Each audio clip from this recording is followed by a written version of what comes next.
Sir? That clause is a trap. The words sliced through the cigar smoke and silence like a blade through silk. Every head in the room turned. Every gun within reach suddenly felt closer to its owner's hand.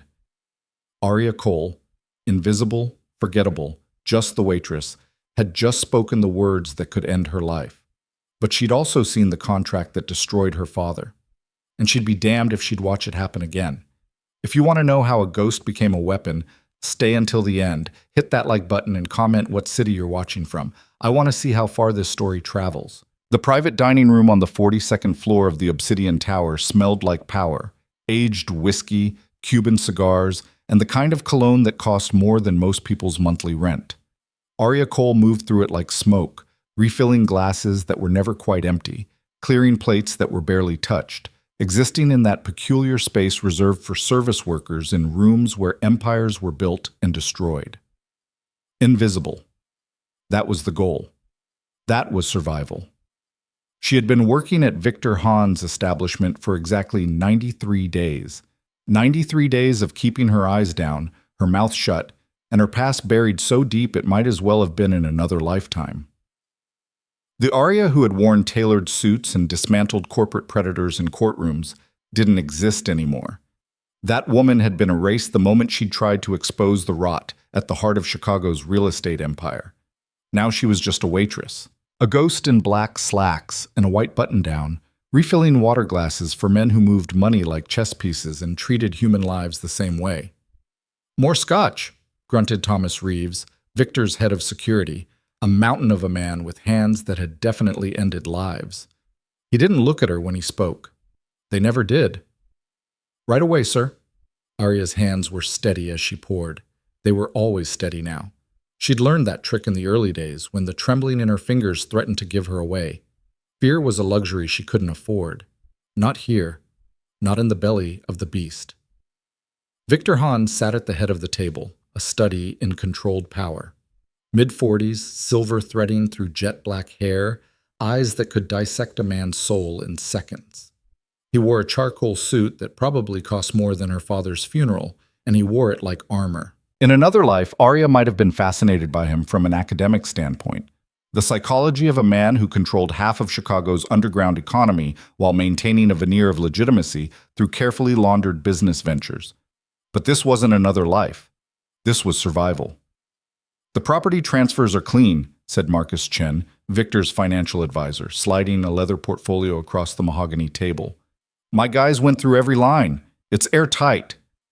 Victor didn't reach for it immediately. That was his way, never rushing, never showing eagerness. Every movement calculated, every silence a tool. "Walk me through it," he said, his voice carrying that particular timbre of command that made men jump and lawyers sweat. Arya refilled Chen's water glass. Her face was blank, professional, but her mind was cataloging every word, every gesture, every tell. Old habits died hard. 3 months of pretending to be invisible hadn't killed the instincts that had made her one of the most promising litigators in the city. "Standard acquisition structure," Chen began, opening the portfolio to reveal a stack of contracts bound in expensive leather. "You're purchasing the Riverside properties through a series of LLCs. Each one is a separate entity, all clean, all traceable back to legitimate business interests. The sellers are motivated. They're facing foreclosure, so they're happy to take your offer." "How motivated?" Victor's eyes narrowed slightly. He hadn't built an empire by trusting people's word. "Desperate," Chen smiled, the expression never reaching his eyes. "The city's been squeezing them with code violations, permit denials, property tax reassessments, classic pressure campaign. They're drowning in legal fees and debt. Your offer is their lifeboat." Arya's hand tightened imperceptibly on the water pitcher. Code violations, permit denials, tax reassessments. She knew that playbook. She knew it intimately. "And the councilman?" Victor asked, accepting a cigar from Reeves and rolling it between his fingers without lighting it. "His cut is protected?" "Buried 6 layers deep," Chen assured him. "Consulting fees, development advisory contracts, charitable donations to his re-election fund. All perfectly legal on paper. He gets his 20%, you get the properties at 40 cents on the dollar, and in 5 years when the riverfront development project goes through, those lots will be worth 10 times what you paid." It was brilliant, Arya had to admit. Ruthless, predatory, and completely legal. The kind of scheme that destroyed families while making lawyers rich and politicians richer. The kind of scheme that had killed her father. "Show me the master contract," Victor said. Chen pulled out the primary document, 30 pages of dense legal language that would take most people hours to parse. Victor began reading, his expression unchanged, his finger tracing down the margins. Arya moved to the sideboard, ostensibly to arrange fresh glasses. Her reflection in the polished silver was a stranger's face, thinner than it used to be, dark circles under eyes that had seen too much, hair pulled back in a severe bun that made her look older than 29. She didn't recognize herself anymore. Maybe that was the point. "The property seizure clause," Victor said, his finger stopping mid-page. "Explain it." Arya's blood went cold. "Standard boilerplate," Chen said dismissively. "If the sellers default on any existing liens or judgments within the first year, you have the right to accelerate the purchase and take immediate possession. It's protection for you in case they try to muddy the title after closing." Victor's eyes stayed on the page. "And the triggers?" "Any unpaid debt exceeding $5,000, any code violations not remediated within 30 days, any—" Arya's hand slipped. The water pitcher hit the edge of the sideboard with a sharp crack that cut through the room like a gunshot. Water sloshed over the rim, splashing across the polished wood. "Jesus Christ," Reeves snarled, half rising from his chair. His hand moved instinctively toward the weapon Arya knew he carried in a shoulder holster under his jacket. "I'm so sorry," Arya breathed, grabbing a cloth napkin and dabbing at the spill. Her heart hammered against her ribs. "I'm so sorry, I'll clean it up right away." "Get out," Reeves growled. But Victor raised one hand, a small gesture, barely noticeable, but it froze Reeves mid-motion. "It's fine," Victor said, his eyes still on the contract. "Accidents happen." Arya's hand shook as she soaked up the water. But through her lowered lashes, she watched Victor's finger trace down to a specific paragraph buried in the middle of page 18. She knew that paragraph. She had seen it before. 2 years ago. In her father's study. 3 days before he'd put a gun in his mouth. The clause was elegant in its cruelty. Hidden among standard legal protections was a tripwire, a provision that gave the buyer the right to cure any outstanding municipal violations on behalf of the seller, then add those costs to the purchase price as senior secured debt. Combined with aggressive code enforcement and manufactured violations, it was a machine designed to convert distressed properties into foreclosures, leaving the original owners with nothing. Her father had called it legalized theft. He'd tried to expose it. He'd tried to fight it. It had destroyed him.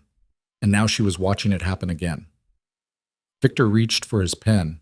The Mont Blanc caught the light as he uncapped it, the gold clip gleaming. His hand moved toward the signature line at the bottom of the page. Arya's mouth went dry. "Don't speak. Don't move. Don't think. You're invisible. You're no one. You're safe." But safety had never saved anyone. Safety hadn't saved her father. Safety hadn't saved the dozens of families she'd seen crushed by this exact scheme. Safety was just another word for coward. Victor's pen touched the paper. "Sir."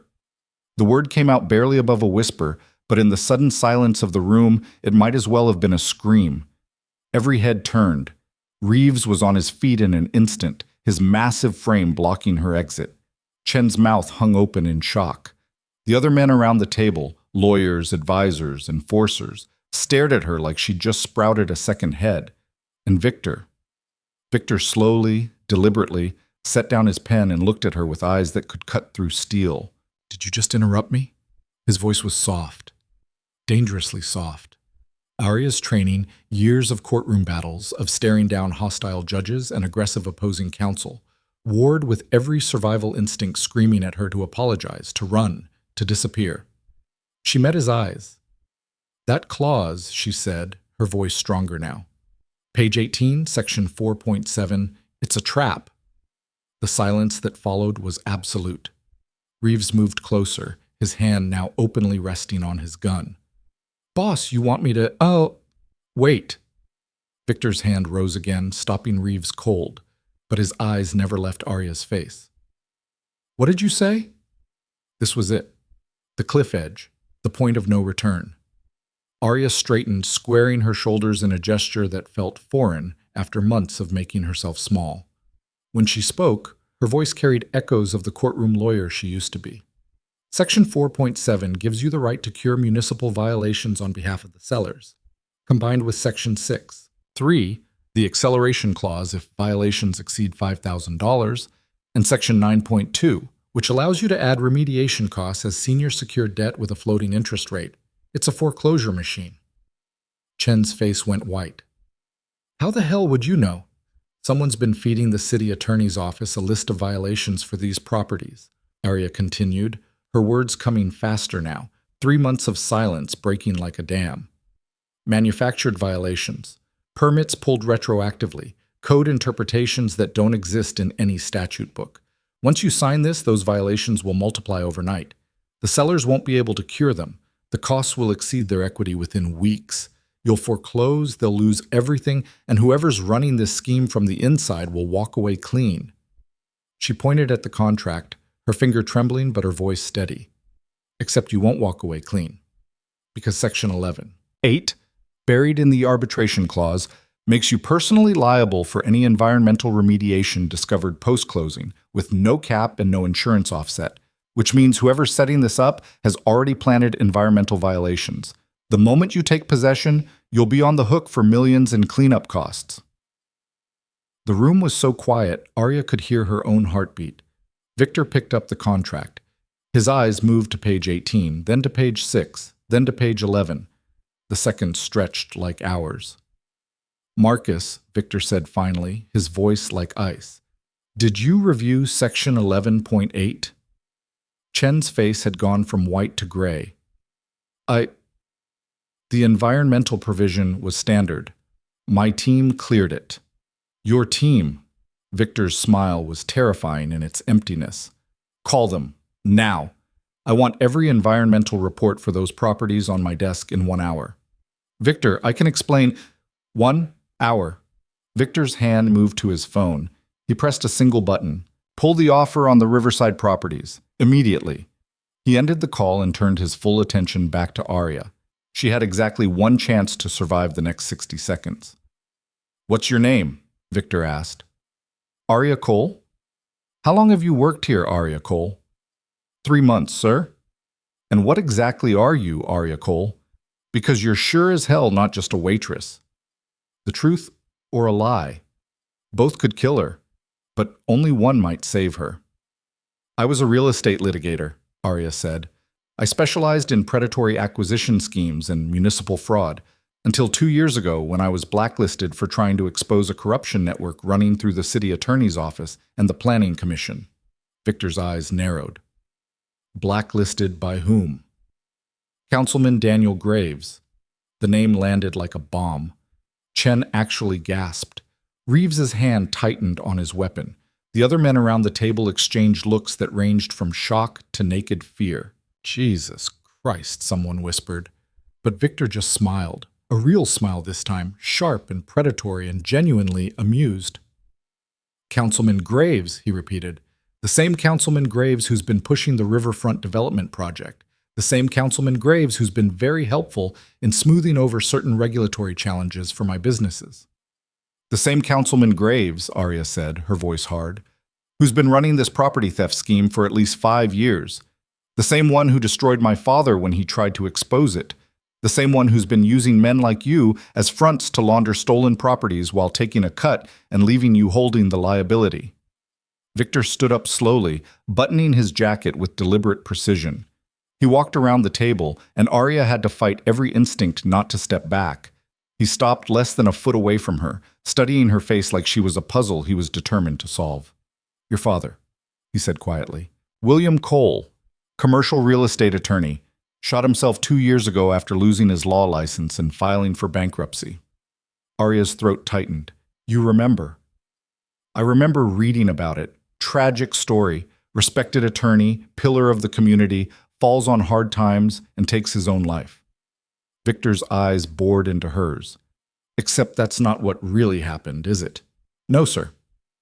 Tell me what really happened, Arya Cole. The memories crashed over her. Her father's study, papers scattered everywhere, his hands shaking as he showed her the contracts, the evidence he'd gathered, the conspiracy he'd uncovered. The light in his eyes going out day by day as his practice dried up, as his license was suspended, as his reputation was systematically destroyed by whisper campaigns and manufactured ethics complaints. The sound of the gunshot. My father discovered that properties all over the South Side were being stolen through a coordinated scheme involving the city attorney's office, the planning commission, and at least 3 councilmen. They'd target distressed properties, manufacture code violations, drive up legal costs, then have front buyers, usually shell corporations or legitimate businessmen who didn't know they were being set up, purchase them at a fraction of their value.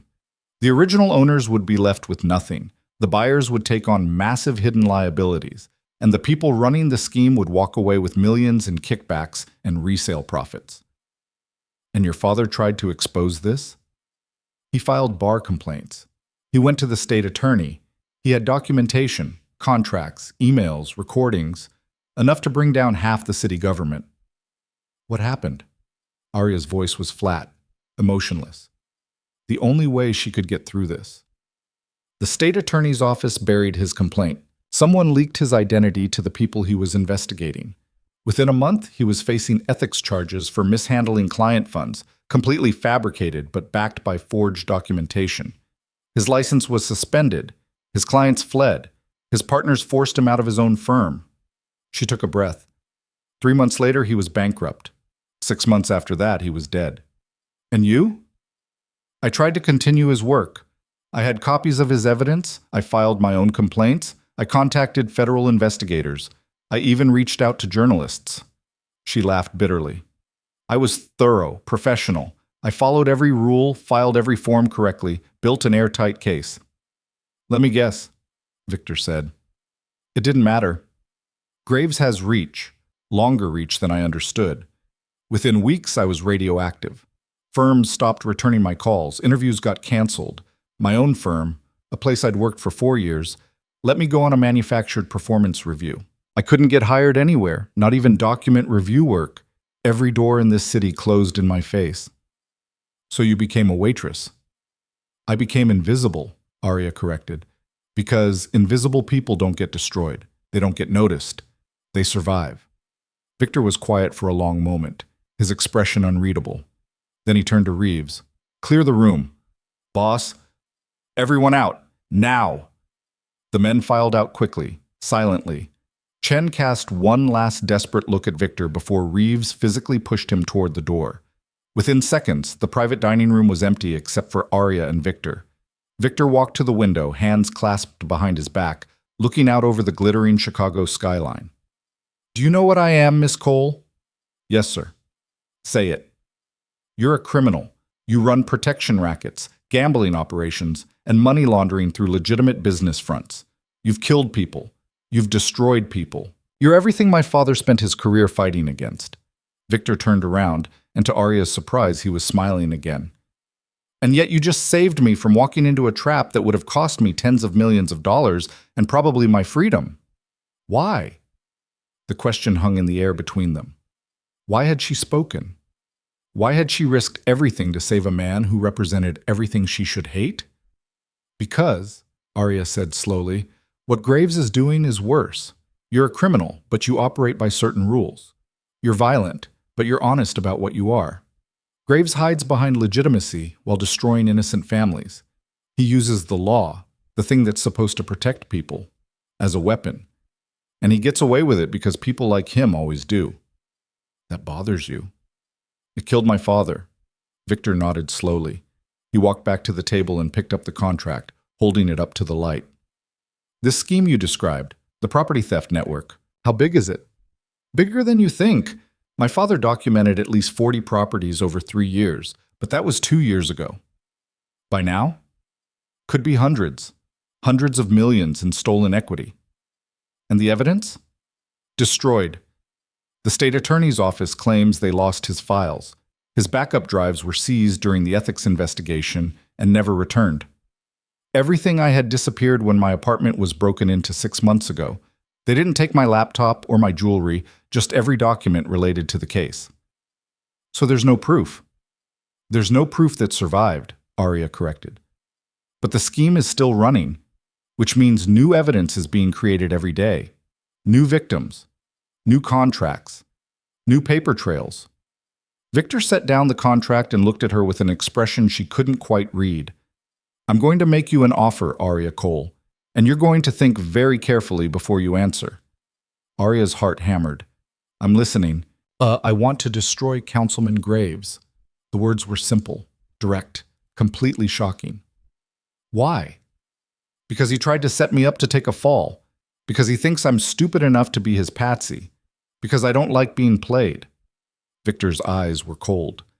And because men like him, men who hide behind legitimacy while doing work that makes what I do look clean, they offend me on a fundamental level. You want revenge. I want justice, Victor corrected, which, in this case, happens to align with revenge. But I can't do it alone. I need someone who understands the legal architecture of what he's built. Someone who can trace the paper trails, spot the vulnerabilities, build a case that will actually stick. He stepped closer. I need someone with nothing left to lose and everything to gain. Someone invisible, who knows how to move through spaces without being seen. Someone who's been studying men like me for 3 months and learned how to disappear. Arya's mouth went dry. I'm asking you to help me burn down the system that killed your father. I'm offering you resources, protection, and access to places you could never reach on your own. In exchange, you give me your expertise, your knowledge, and your absolute loyalty until this is done. And if I say no? Victor shrugged. You go back to being a waitress. You spend the rest of your life invisible, safe, and utterly powerless while Graves continues destroying families. You survive, but you don't live. And if I say yes, then you become something dangerous. You step out of the shadows and into a war. People will try to kill you. Your name will be dragged through the mud again. You'll have to do things that will keep you awake at night. Victor's smile was sharp. But you'll have a chance, maybe the only chance you'll ever get, to make the people who destroyed your father pay for what they did. Arya thought about her father, brilliant, idealistic William Cole, who believed the law was a tool for justice. She thought about his study, the scattered papers, the evidence that should have mattered. She thought about the sound of the gunshot that ended his life. She thought about becoming invisible, about survival, about safety. And then she thought about the families being destroyed right now, this moment, while she hid in the shadows. I have conditions, she said. Victor raised an eyebrow. Bold. I like it. What conditions? When we take Graves down, we take down the whole network. Not just him, everyone involved. And every stolen property gets returned to its rightful owners or their families. Ambitious. Non-negotiable. Victor studied her for a long moment, then extended his hand. You have yourself a deal, Miss Cole. Arya looked at his hand, the hand of a criminal, a killer, a man who represented everything her father had fought against. The hand of the only person in Chicago with the power and resources to actually win this war. She shook it. When do we start? Victor's smile was predatory. Right now, because Councilman Graves is hosting a fundraiser tomorrow night at the Metropolitan Club. 500 of Chicago's elite, all paying $10,000 a plate to kiss his ring and buy his influence. And you and I are going to crash his party. How? By giving him exactly what he wants. Victor pulled out his phone and made a call. Marcus? Yes, I know you're panicking. Shut up and listen. I want you to call Graves' office. Tell them I've reconsidered the Riverside deal. Tell them I want to move forward, but I want to discuss terms directly with the councilman. Tomorrow night, at his fundraiser. He paused, listening. I don't care if it's invitation only. Make it happen. And Marcus, you're done. Clean out your desk. If I ever see you again, we're going to have a very different kind of conversation. Victor ended the call and turned back to Arya. You'll need a dress, something expensive. You're going to be my date tomorrow night. Your date? My very beautiful, very intelligent, very much not invisible date. We're going to walk into that fundraiser, and you're going to do exactly what you did tonight, except this time, you're going to do it where Graves can see you. Arya's mind was racing. You want to spook him, make him think I'm back in play. I want to make him panic. Panicked men make mistakes. And when Graves makes a mistake, we'll be there to catch it. He'll try to destroy me again. Let him try. Victor's voice was steel. You're not alone this time, Miss Cole. You're not some idealistic lawyer fighting the system from the outside. You're inside the beast now, and you've got teeth. Arya felt something she hadn't felt in 2 years. Something dangerous and exhilarating and terrifying. Hope. There's one more thing, she said. What's that? I want access to your files. Any property deals you've done in the last 3 years. Any contracts you've signed with city officials. Any paperwork at all related to real estate acquisitions. Victor's eyes narrowed. Why? Because Graves didn't just set you up. He set up other people too. Legitimate businessmen who don't know they're holding toxic assets. If we can find them, we can warn them. And if we can warn them, we can turn them into witnesses. You want to build a case. I want to build a war chest, evidence, documentation, a paper trail so clean and so damning that when we finally move against Graves, he won't be able to lie his way out. Not this time. Victor was quiet for a moment. Then he laughed. A genuine sound of surprise and approval. You know what you are, Miss Cole. You're not invisible anymore. You're a goddamn weapon. He walked to the door, then paused and looked back at her. Welcome to the war. About. The door closed behind him, leaving Arya alone in the private dining room with the contract that had almost destroyed Victor Hahn still lying on the table. She picked it up, her hands steady now, her mind clear. For 3 months, she had been invisible, safe, powerless. But invisibility was just another kind of cage, and tonight, Arya Cole had finally broken free. Tomorrow night, she would walk into Councilman Daniel Graves' fundraiser on the arm of Chicago's most dangerous criminal. She would look him in the eye, the man who had destroyed her father, stolen her career, and thought he'd broken her completely. And she would show him exactly what kind of mistake he'd made by not killing her when he had the chance. Outside the window, Chicago glittered in the darkness, a city built on corruption, running on fear, controlled by men who thought themselves untouchable. Arya smiled. They had no idea what was coming. The invisible waitress was dead. And in her place stood something far more dangerous, a ghost with teeth, a weapon with purpose, and a debt of blood that demanded payment. The war had begun. The dress arrived at 6 in the morning. Arya stood in the doorway of her studio apartment, a cramped 4th-floor walk-up in a neighborhood that real estate agents euphemistically called transitional, staring at the garment bag being held by a woman who looked like she'd stepped out of a fashion magazine. Miss Cole? The woman asked, her smile professional and utterly unreadable. Mr. Hahn sent me. I'm Sophie. I'll be helping you prepare for this evening. Arya glanced past Sophie to the black SUV idling at the curb, its windows tinted dark enough to hide whatever security detail Victor had assigned to watch her. She hadn't slept. After leaving the Obsidian Tower last night, she'd spent hours pacing her apartment, alternating between exhilaration and terror, replaying the moment she'd spoken up, the moment everything changed, the moment she'd stopped being invisible. Come in, Arya said finally, stepping aside. Sophie entered with the efficiency of someone who'd done this 1,000 times, hanging the garment bag on the back of the bathroom door before turning to assess Arya with an expert eye that felt uncomfortably invasive. Mr. Hahn said you'd need everything, Sophie said, setting down 2 additional cases that Arya hadn't noticed. Dress, shoes, jewelry, hair, makeup. The fundraiser starts at 7. We have 12 hours. 12 hours to get dressed? Sophie's smile sharpened. 12 hours to transform you into someone Councilman Graves will remember. There's a difference. She unzipped the garment bag, and Arya's breath caught. The dress was midnight blue, almost black, with a neckline that managed to be both elegant and devastating. The fabric shimmered subtly in the morning light, silk probably, or something equally expensive. It was the kind of dress that cost more than Arya's monthly rent, the kind of dress she used to wear to victory dinners after winning impossible cases. The kind of dress that made you visible. I can't wear that, Arya whispered. Why not? Because she'd spent 3 months learning to disappear. Because drawing attention was dangerous. Because the last time she'd tried to stand out, to matter, it had ended with her father's brains scattered across his study wall. Sophie's expression softened slightly. Mr. Han told me you might be resistant. He said to remind you that invisible women don't change anything, and tonight you need to be unforgettable. Arya looked at the dress again, her throat tight. Sophie was right. Victor was right. You couldn't fight monsters from the shadows. You had to step into the light and dare them to look at you. Okay, she said. Let's do this.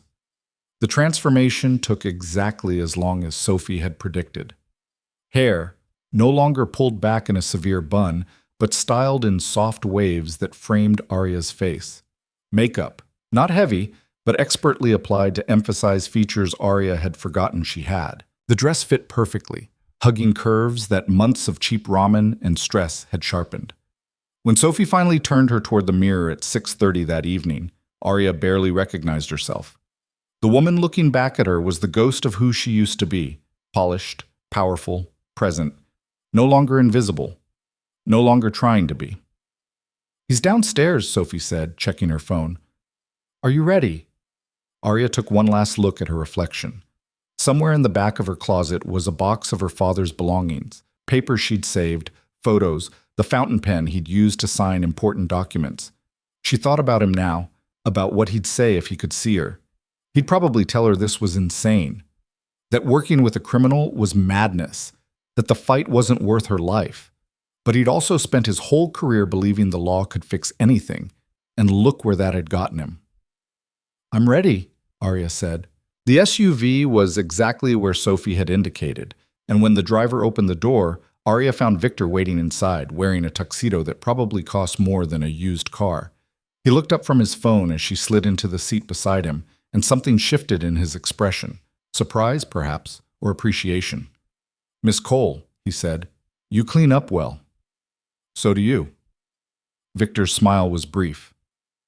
We need to go over the plan. The SUV pulled away from the curb, merging into Chicago's evening traffic. Through the tinted windows, Arya watched the city slide past. The same streets she'd walked for 3 months, invisible and ignored. It felt different now, seeing it from inside Victor's world. Graves will be holding court in the main ballroom, Victor said, pulling out a tablet and bringing up what looked like architectural plans. 500 guests, maybe 30 of whom actually matter. The rest are there to be seen and to write checks. How do we get in? Sophie said it was invitation only. It is, but Marcus came through before I fired him. Put us on the list as major donors. We're expected. Victor zoomed in on a section of the floor plan. Graves will spend the first hour working the room, shaking hands, making promises he won't keep. Then he'll give a speech around 8:30.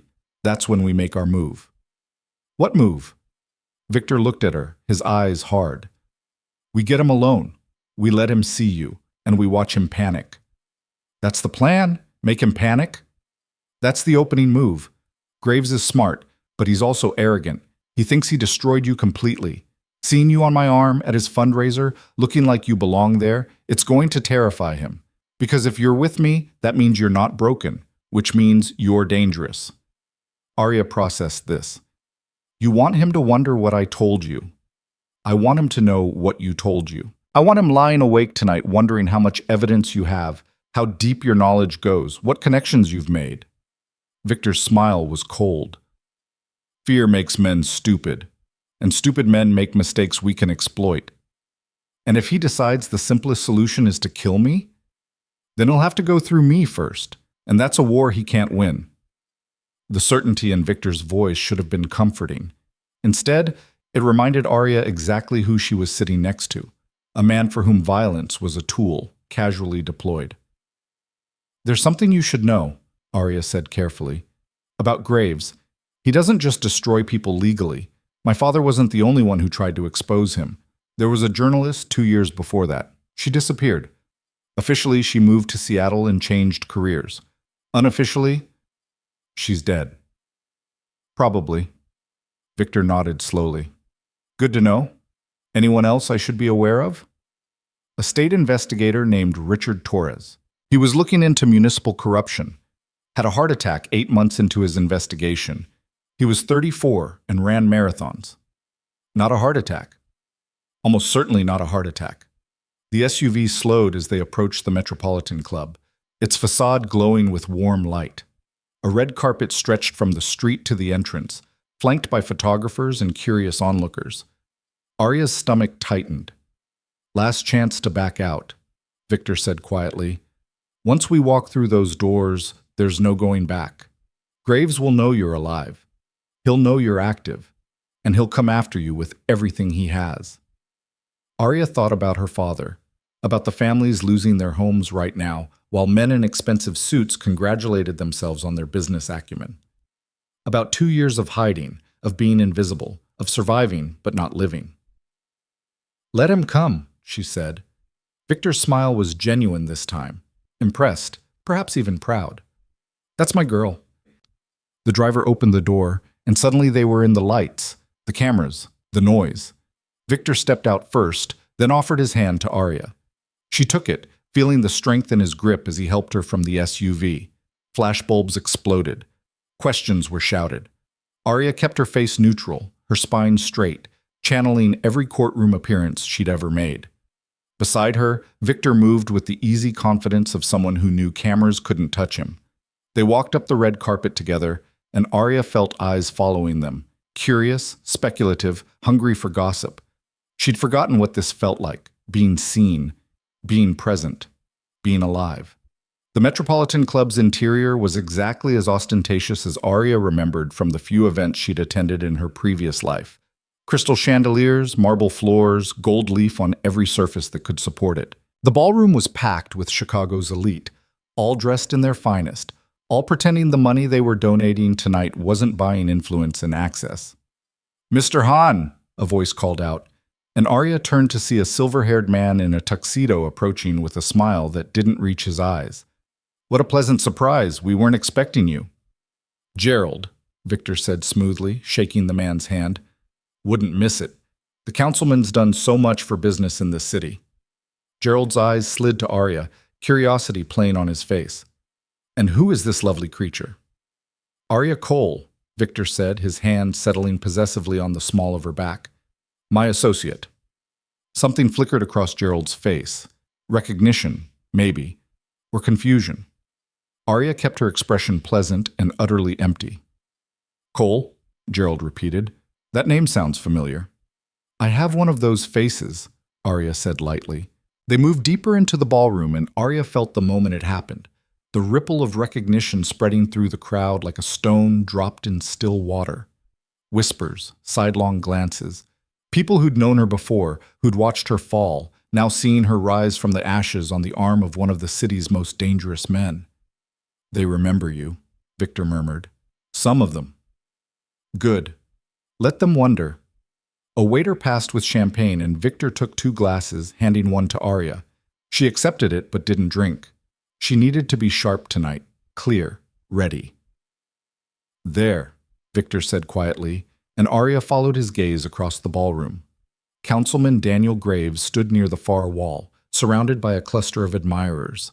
He was exactly as Arya remembered, mid-50s, handsome in that polished political way, silver hair perfectly styled, wearing a smile that promised everything and delivered nothing.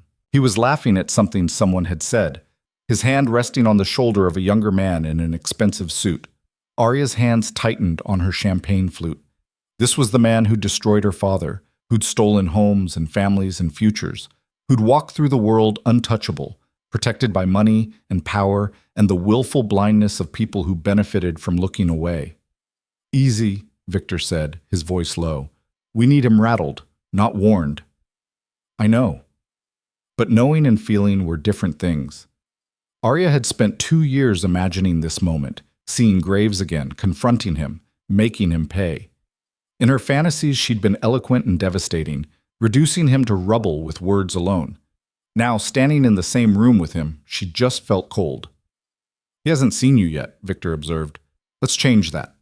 They moved through the crowd, Victor navigating the social terrain with the skill of someone who'd learned to survive in rooms like this. People nodded to him, wary, respectful, afraid. No one stopped them. No one dared. They were 20 feet from Graves when he turned. Arya watched it happen in slow motion, Graves' eyes moving across the crowd, landing on Victor first with practiced recognition, then sliding to Arya with polite curiosity that transformed into shock, then horror, then something that looked like rage before his politician's mask slammed back into place. 3 seconds. That's all it took for Graves to see her, recognize her, and decide how to play it. "Victor Hahn," Graves said, his voice steady despite the tension radiating from his shoulders. "This is unexpected." "Councilman," Victor replied smoothly. "Thank you for having us. I was just telling my associate here about the wonderful work you're doing for development in this city." Graves's eyes locked on Arya, and she saw the calculation happening behind them: threat assessment, risk analysis, strategy formation. "Your associate," Graves said. "I don't believe we've been introduced." Liar. He knew exactly who she was. "Arya Cole," she said, extending her hand. "It's been a while, Councilman." Graves's hand was cold when he shook hers, his grip just a fraction too tight, a power play, a warning. "Miss Cole, I thought you'd left Chicago. I took some time away from the legal profession, but I'm back now, working in a consulting capacity." "Consulting?" Graves's smile was sharp. "How interesting. And what exactly do you consult on?" "Real estate acquisitions," Arya said. "Property law. Municipal regulations. I help Mr. Hahn avoid potential complications in his business dealings." The implication hung in the air between them like poison gas. Graves' jaw tightened almost imperceptibly. "How fortunate," he said. "Victor, I didn't realize you were expanding into real estate consulting." "I'm always looking for talent," Victor replied. "And Miss Cole came very highly recommended. Apparently she has quite an expertise in identifying fraudulent property schemes." Graves' eyes flickered, just for a moment, but Arya caught it. Fear. Real, genuine fear. "Is that so?" Graves said slowly. "Well, in this city one must be careful. There are so many unscrupulous operators." "Exactly what I told Mr. Hahn," Arya said. "In fact, I was just reviewing some of his recent acquisition contracts. It's amazing what you can find when you know what to look for. Hidden clauses, manufactured liabilities, environmental traps." She watched the color drain from Graves' face. He knew. He knew she'd seen the Riverside contract. He knew she'd warned Victor off. "How thorough of you," Graves managed. "Victor, we should talk sometime. About opportunities. Perhaps dinner next week?" "Perhaps," Victor said non-committally. "I'll have my people call your people." A photographer approached, camera raised. "Councilman, can we get a photo with you and Mr. Hahn?" "Of course," Graves said, his politician's smile snapping back into place. But his eyes never left Arya's face. They posed. Graves in the center, Victor on one side, Arya on the other. The photographer snapped several shots, and Arya knew that tomorrow morning, those photos would be in every society page in Chicago. Proof that she was back, proof that she was connected, proof that she was a threat. "Wonderful," the photographer said, moving away. Graves turned to Victor, ignoring Arya completely now. "I'm glad you could make it tonight. Your support means a great deal to the campaign." "Always happy to support good governance," Victor said, the irony in his voice so subtle only Arya caught it. "If you'll excuse me," Graves said, "I need to greet some other guests, but we'll talk soon, Victor, very soon." He walked away, his stride just a fraction too quick to be casual. Arya watched him pull out his phone, saw him step into a side corridor, saw his mouth moving rapidly as he made a call. "Hook set," Victor murmured. "Now we wait for him to bite." He's scared. He's terrified, which means he's about to do something stupid. Victor steered her toward a quieter corner of the ballroom. "How are you holding up?" Arya realized her hands were shaking. "I'm fine." "You're a terrible liar. I just looked the man who destroyed my father in the eye and told him I was coming for him. I'm entitled to shake a little." Victor's expression softened slightly. "You did well. Better than well. You looked him in the eye and didn't flinch. That took courage. Or stupidity. Sometimes they're the same thing." Victor pulled out his phone, glancing at a message. "Reeves says Graves just made 3 phone calls in the last 2 minutes. He's scrambling." "Who did he call?" "We'll know soon enough. Reeves has people monitoring his communications." Victor pocketed his phone. Right now, Graves is trying to figure out what you know, who you've talked to, and how much of a threat you represent. By tomorrow morning, he'll have made his decision about how to handle you. You mean how to kill me? Possibly, or discredit you, or buy you off. He has options. Victor's eyes were hard. But whatever he decides, he'll make a move, and when he does, we'll be ready. The rest of the evening passed in a blur of strategic conversations and careful positioning. Victor introduced Arya to people she'd never have had access to in her old life. Developers, investors, power brokers who operated in the shadows of legitimate business. She smiled, made small talk, and filed away every detail for later analysis. Through it all, she felt Graves watching her, calculating, planning. They left at 10 after Graves had given his speech, 30 minutes of empty promises and veiled threats disguised as policy proposals. The photographers were gone by then, but Arya knew the damage was done. By midnight, everyone who mattered in Chicago would know she was back. By morning, Graves would have decided what to do about it. The SUV was quiet on the drive back to her apartment. Victor worked on his phone, occasionally dictating messages to someone Arya couldn't see. She stared out the window, watching the city lights blur past, trying to process everything that had just happened. "You should pack a bag," Victor said as they pulled up to her building. "What?" "You're not staying here. Not tonight. Not until we know what Graves is planning." He looked up from his phone. "I have a secure location, clean, comfortable, and most importantly, watched 24/7 by people who work for me. You want me to go into protective custody. I want you to stay alive. There's a difference." Arya looked up at her apartment building, 4 floors of cheap rent and cheaper construction, where the locks barely worked and the landlord hadn't fixed the security door in 6 months. If someone wanted to get to her here, it would be trivially easy. "How long?" "Until we finish this, one way or another." Arya nodded slowly. "Give me 10 minutes to pack." Victor's phone buzzed. He glanced at it and his expression darkened. "Make it 5. Reeves just flagged unusual activity near your building. Could be nothing. Could be Graves moving faster than we anticipated." Fear spiked through Arya's chest. "I'll be fast." She was out of the SUV and into her building before Victor could respond, taking the stairs 2 at a time because the elevator was broken again. Her apartment door was locked. She checked twice, and nothing looked disturbed when she pushed inside. Still, she moved quickly, pulling a duffel bag from her closet and throwing in clothes, toiletries, her laptop. Her father's box of belongings went in last, wrapped carefully in a sweater. She was zipping the bag when she heard it. Footsteps in the hallway. Slow, deliberate. Stopping outside her door.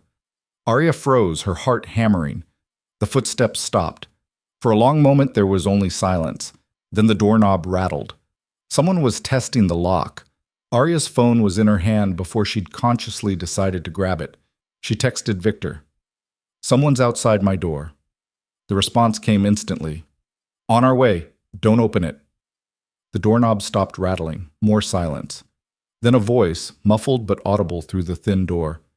"Miss Cole? I know you're in there. We need to talk." Arya didn't recognize the voice. Male, middle-aged, utterly calm. "I'm not alone," Arya called out, proud that her voice didn't shake. "The police are on their way." A low chuckle. "No, they're not, but Victor Hahn's people are." "That's fine. I just wanted to deliver a message." "What message?" "You made a mistake tonight, coming back, making yourself visible. The councilman was willing to let you fade away, but you just couldn't help yourself, could you?" The voice paused. "He's giving you one chance. Disappear again. Leave Chicago. If you're smart, you'll take it. And if I don't, then what happened to your father will look merciful compared to what happens to you." Footsteps retreating, fast, professional. Arya waited, barely breathing, until she heard the building's front door slam. Then she grabbed her bag and ran. Victor was waiting at the bottom of the stairs with Reeves and 2 other men Arya didn't recognize. All of them were armed. "Did you see him?" Arya gasped. "Tail end," Reeves growled. "Professional. Didn't try to engage when he saw us. Just walked away clean." "He threatened me, said Graves was giving me one chance to leave town." Victor's expression was murderous. "Get her to the safe house, now." The drive took 20 minutes, winding through Chicago's streets in a pattern designed to lose any tail. Arya watched the city disappear behind them, her hands still shaking from the adrenaline. The safe house turned out to be a penthouse apartment in a luxury building downtown, the kind of place with doormen and security cameras and locks that actually worked. Victor ushered her inside personally, checking every room before nodding to Reeves. I want 2 men on the building entrance, 2 on this floor, and someone monitoring cameras 24/7, Victor ordered. She doesn't go anywhere without an escort. No one gets near her without my approval. On it, boss, Reeves said, already on his phone. Victor turned to Arya, his expression softer now. You're safe here. I promise.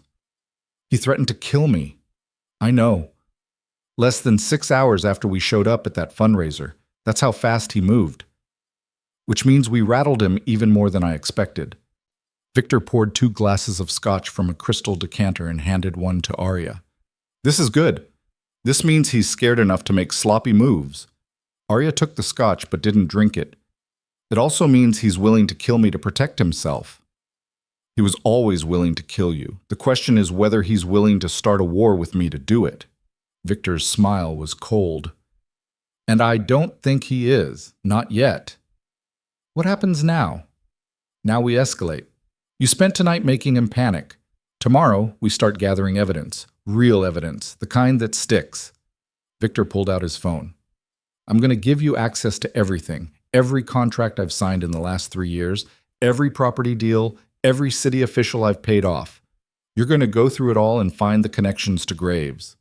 That could take weeks. Then we'd better get started. Victor's eyes met hers. You wanted a war, Miss Cole. You wanted to burn down the system that killed your father. Well, you just fired the first shot. Now we finish what we started. Arya looked around the penthouse. Expensive furniture, floor-to-ceiling windows overlooking the Chicago skyline, security that would make a bank jealous. This was her life now. Protected, watched, hunted, but also armed, dangerous, ready. She'd spent 3 months invisible, and it had kept her breathing, but it hadn't kept her whole. Tonight she'd stepped back into the light. She'd looked her enemy in the eye. She'd chosen war over safety, and there was no going back. When do we start? Arya asked. Victor's smile was fierce. First thing tomorrow, but tonight you need sleep, real sleep. You're going to need your strength for what comes next. He was right. Arya was exhausted, physically, emotionally, mentally drained. But when she finally lay down in the penthouse's guest bedroom, sleep wouldn't come. Her mind kept replaying the night. Graves' face when he saw her, the fear in his eyes, the threat delivered outside her apartment door. Somewhere in this city, Councilman Daniel Graves was making plans, calling allies, preparing his next move. But so was she. And this time, Arya wasn't alone. The documents arrived at 6 in the morning, delivered by Reeves himself in 3 banker's boxes that he dropped on the penthouse's marble dining table with a heavy thud.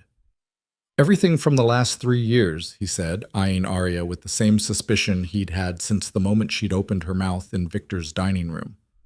Boss says you know what you're looking for. Arya stood in the kitchen doorway, coffee cup in hand, still wearing the oversized t-shirt she'd slept in, or tried to sleep in. She'd managed maybe 3 hours before giving up and watching the sunrise over Lake Michigan through the floor-to-ceiling windows. Where's Victor? She asked.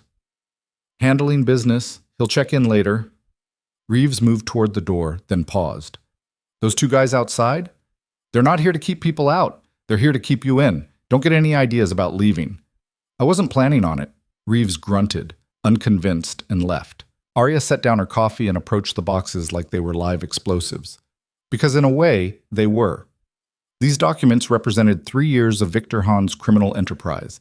Every deal, every payoff, every transaction that existed in that gray space between legal and lethal.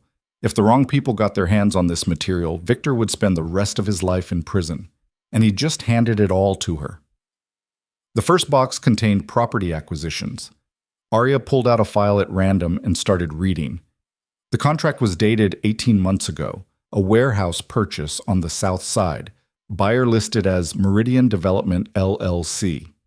She recognized the structure immediately. Shell company, layered ownership, purchase price suspiciously low for the location. She opened her laptop and started building a database.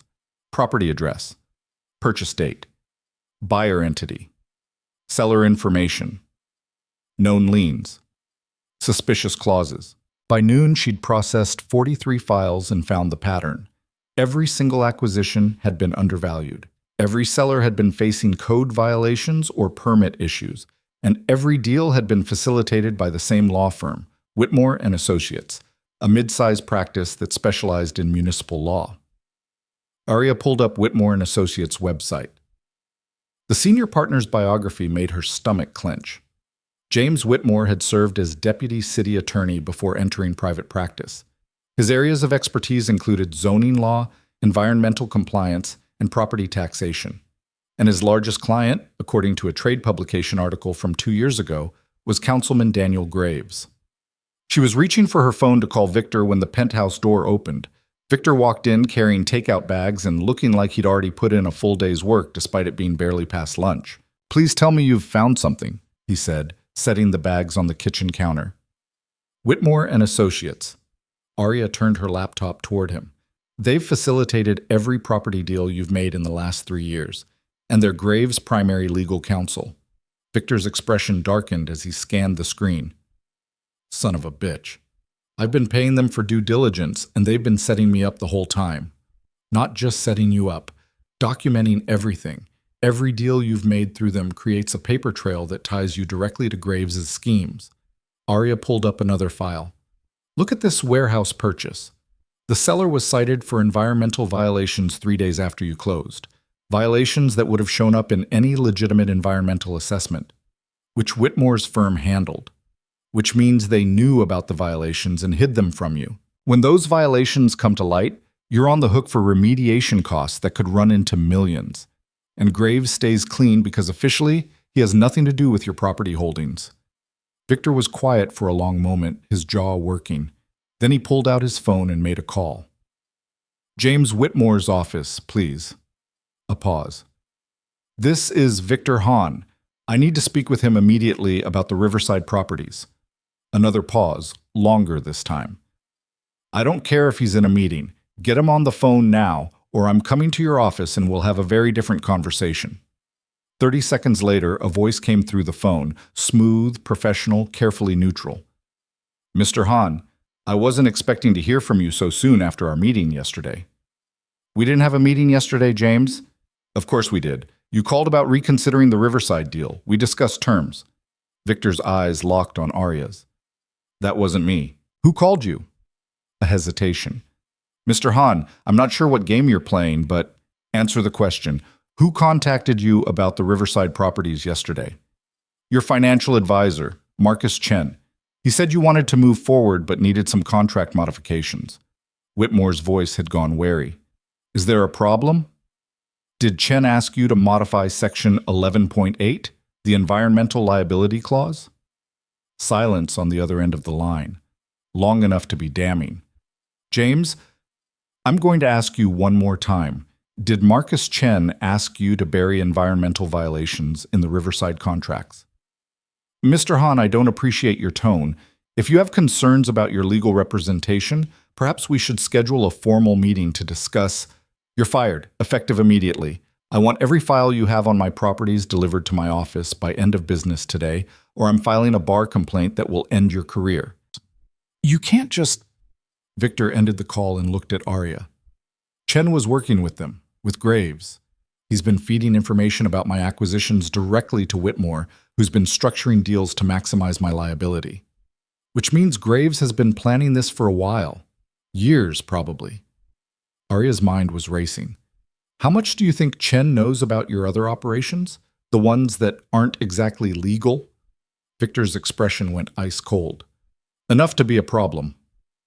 "Then we need to find him before Graves does, because right now Chen is either a witness or a weapon, and we need to control which one he becomes." Victor was already dialing again. "Reeves, I need you to find Marcus Chen. Now." He listened for a moment. "I don't care where he thinks he's hiding. Find him and bring him to the warehouse. Don't hurt him unless he runs. If he runs, break something non-essential." He ended the call and turned back to Aria. "Chen will talk. He's smart enough to know his life expectancy drops significantly once Graves doesn't need him anymore. And if Graves gets to him first, then we have a bigger problem. Victor walked to the window, looking out over the city. How much evidence do you have so far? Enough to prove a pattern? Enough to prove you've been systematically defrauded, yes. Enough to tie it directly to Graves? Not yet. Everything goes through cutouts and shell companies. Whitmore's firm is the closest direct connection, but even that's circumstantial. What do you need? Arya thought about it. Communications, emails, texts, recorded calls, something that shows coordination between Graves and the people executing his schemes. Right now, we can prove the schemes exist, but we can't prove he's running them. Graves is too smart to put anything like that in writing. Maybe. But the people working for him aren't always that careful. Chen wasn't, or you wouldn't have been able to fire him so easily. Whitmore wasn't, or he wouldn't have just admitted on the phone that he modified contracts. Arya closed her laptop. Everyone makes mistakes. We just need to find them. Victor's phone buzzed. He glanced at it and his expression shifted, something between surprise and satisfaction. What? Arya asked. Apparently Graves just made a very large wire transfer to an offshore account. $8 million. Victor showed her the screen. My banking contacts flagged it because it's unusual activity for his publicly known accounts. He's moving money. That's panic behavior. Or preparation. He might be getting ready to run. Arya shook her head. Not yet. He's too invested in his power base here. More likely he's hiding assets in case things go sideways. Insurance policy. Which means he's more scared than I thought. Victor pocketed his phone. Good. Scared people make mistakes. Speaking of which, eat something. You look like you haven't had a real meal in days. He wasn't wrong. Arya realized she'd been running on coffee and adrenaline since the fundraiser. She joined Victor at the counter where he was unpacking containers of Thai food that smelled incredible. You didn't have to do this, she said. Yes, I did. You're no good to me if you collapse from malnutrition. Victor handed her a container and chopsticks.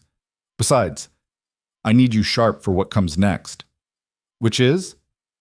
Chen should be here in a few hours. When he arrives, you're going to help me question him.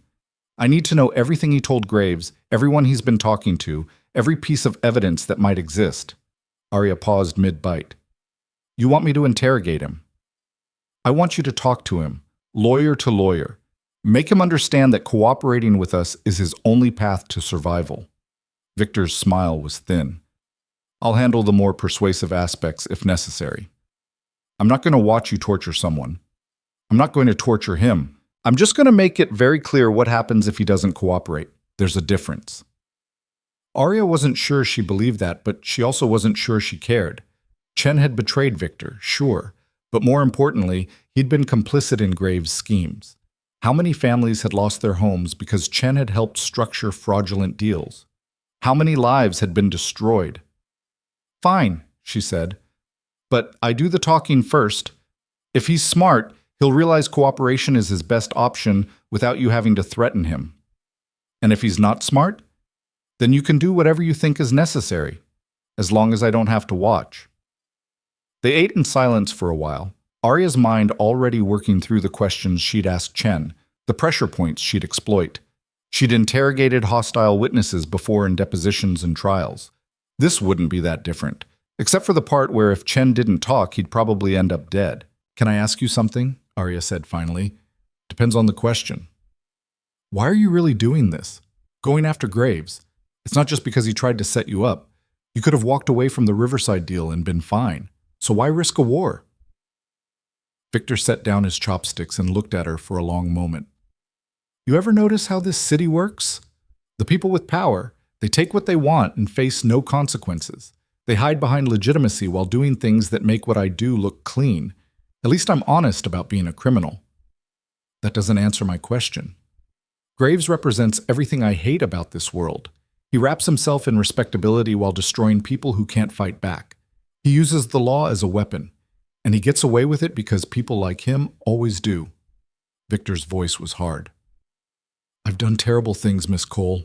I've hurt people, killed people. I won't pretend otherwise. But I've never pretended to be something I'm not. Graves does evil while wearing a smile and a flag pin, and that offends me on a fundamental level. So this is about principle. This is about making sure that for once, someone like Graves faces consequences. Real consequences. The kind that can't be bought or spun or hidden. Victor's eyes met hers. And yes, it's also about revenge. I don't like being played. But mostly, it's about proving that power isn't absolute, that even men who think themselves untouchable can fall. Arya understood that. She'd spent 2 years watching Graves operate with impunity, watching him destroy lives without consequence. The idea of finally bringing him down, really bringing him down, was intoxicating. What happens after? She asked. After we take down Graves? What happens to me? What do you want to happen? I don't know. I can't go back to practicing law. My license is suspended pending ethics review, which means it's essentially gone. I can't go back to being invisible. After the fundraiser, everyone knows I'm active again. Arya shook her head. I don't know what I'm supposed to be anymore. You're a weapon, Victor said simply. Probably the most dangerous kind. Smart, motivated, and with nothing left to lose. Men like Graves, they rely on people being too scared or too broken to fight back. You're neither. That makes you dangerous. I don't feel dangerous. I feel terrified. Good. Terror keeps you sharp. Overconfidence gets you killed. Victor stood up, collecting the empty containers. Get some rest. Chen will be here soon and I need you focused. But rest proved impossible. Arya tried lying down, tried closing her eyes, but her mind wouldn't stop racing. She kept seeing her father's face, kept remembering the day she'd found him. The blood. The note he'd left that just said, I'm sorry. She'd been so angry with him for giving up, for choosing death over fighting. But now, standing in the middle of a war with a crime boss against a corrupt politician, she understood the exhaustion that had driven him to that final decision. The crushing weight of fighting a system designed to destroy anyone who challenged it. Her phone buzzed. A text from an unknown number. Stop now and you might survive this. Arya stared at the message, her heart pounding. Someone had her number. Someone was watching her closely enough to know she was still active, still digging. She showed the message to Victor when he emerged from his office an hour later. They're trying to scare you off, he said, studying the number. Burner phone, probably already destroyed. They won't try again. How do you know?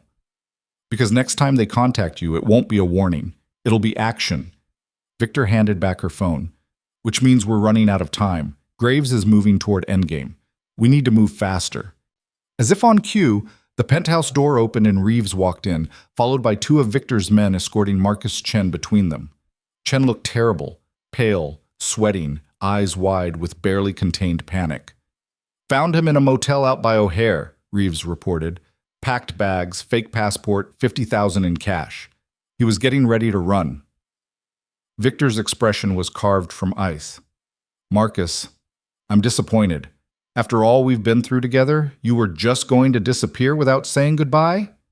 Victor, please, I can explain. I'm sure you can, and you're going to. But first, Victor nodded to his men, who pushed Chen into a chair and zip-tied his hands behind his back. Let's establish some ground rules. You're going to tell us everything about your arrangement with Graves. Every conversation, every deal, every piece of information you passed along. If you cooperate, you might survive this. If you lie, or if you hold back, or if you waste my time, well, Reeves has some creative ideas about how to handle dishonest employees. Reeves cracked his knuckles meaningfully. Chen's eyes darted between Victor and Arya, landing on her with something that looked like desperate hope.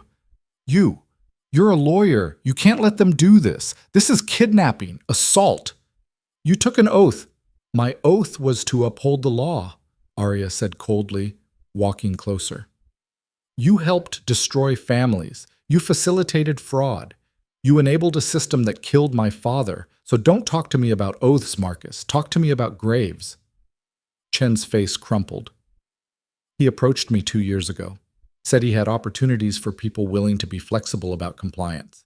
At first it was just small stuff, looking the other way on permit issues, not pushing too hard on environmental assessments. He paid well. Really well. How much? Victor asked. $200,000 over 2 years. In cash, offshore transfers, consulting fees for work I never did. Chen was talking faster now, words tumbling out. He said it was just smoothing the way for legitimate development, that everyone did it, that I wasn't doing anything wrong.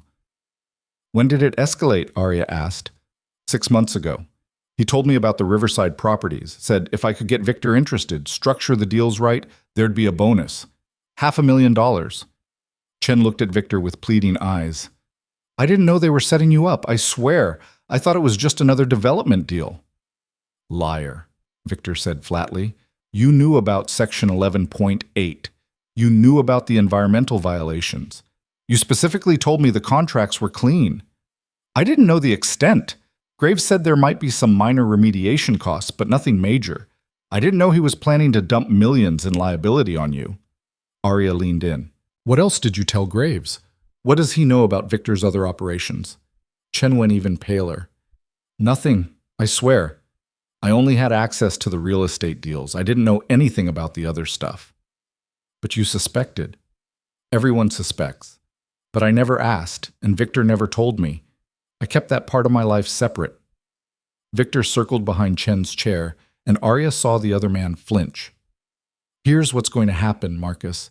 You're going to give us everything. Names, dates, documents, recordings, if you have them. You're going to tell us everyone else Graves has compromised, everyone else who's feeding him information. And then you're going to help us build a case that will bury him so deep he never sees daylight again. He'll kill me, Chen whispered. He'll try to kill you anyway. At least this way you have protection. Victor's voice was hard. Cooperate, and I'll get you out of the country with enough money to start over. Refuse, and I'll turn you over to Graves myself with a note explaining that you've been working with me to expose his operation.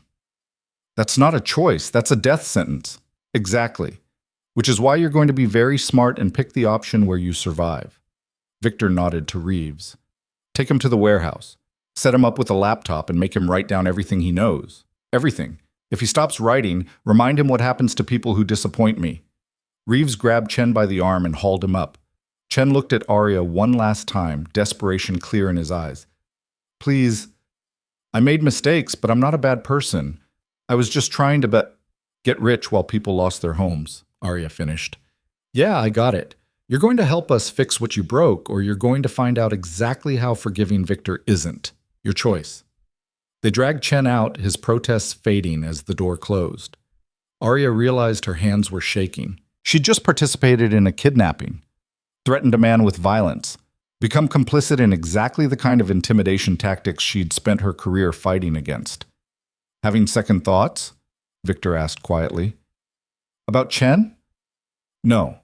About becoming the kind of person who threatens people? Yes. Arya met his eyes. I'm not like you, Victor. I can't just turn off my conscience. I don't want you to. Your conscience is what makes you effective. Chen believed you because you meant every word you said. If you'd been faking it, he'd have known. Victor poured himself a drink. But don't confuse having a conscience with being weak. You're doing what's necessary to take down a man who's destroyed countless lives. That's not corruption. That's justice operating outside a corrupted system. That's what every vigilante tells themselves. Maybe. But tell me honestly, if we play this by the book, if we go to the authorities with what we have right now, do you think Graves faces consequences? Arya wanted to say yes. She wanted to believe the system would work, but she'd watched it fail her father. She'd watched it protect Graves while destroying anyone who challenged him. No, she admitted. Then we do what needs to be done. We gather evidence, we build an ironclad case, and we make sure that when we finally move against Graves, he can't squirm free. Victor raised his glass. To justice, Miss Cole. However we have to achieve it. Arya didn't raise her glass, but she didn't argue either. Over the next 6 hours, information flowed in from multiple sources. Chen, terrified and desperate to save his own skin, provided a detailed breakdown of everyone he knew who was taking money from Graves.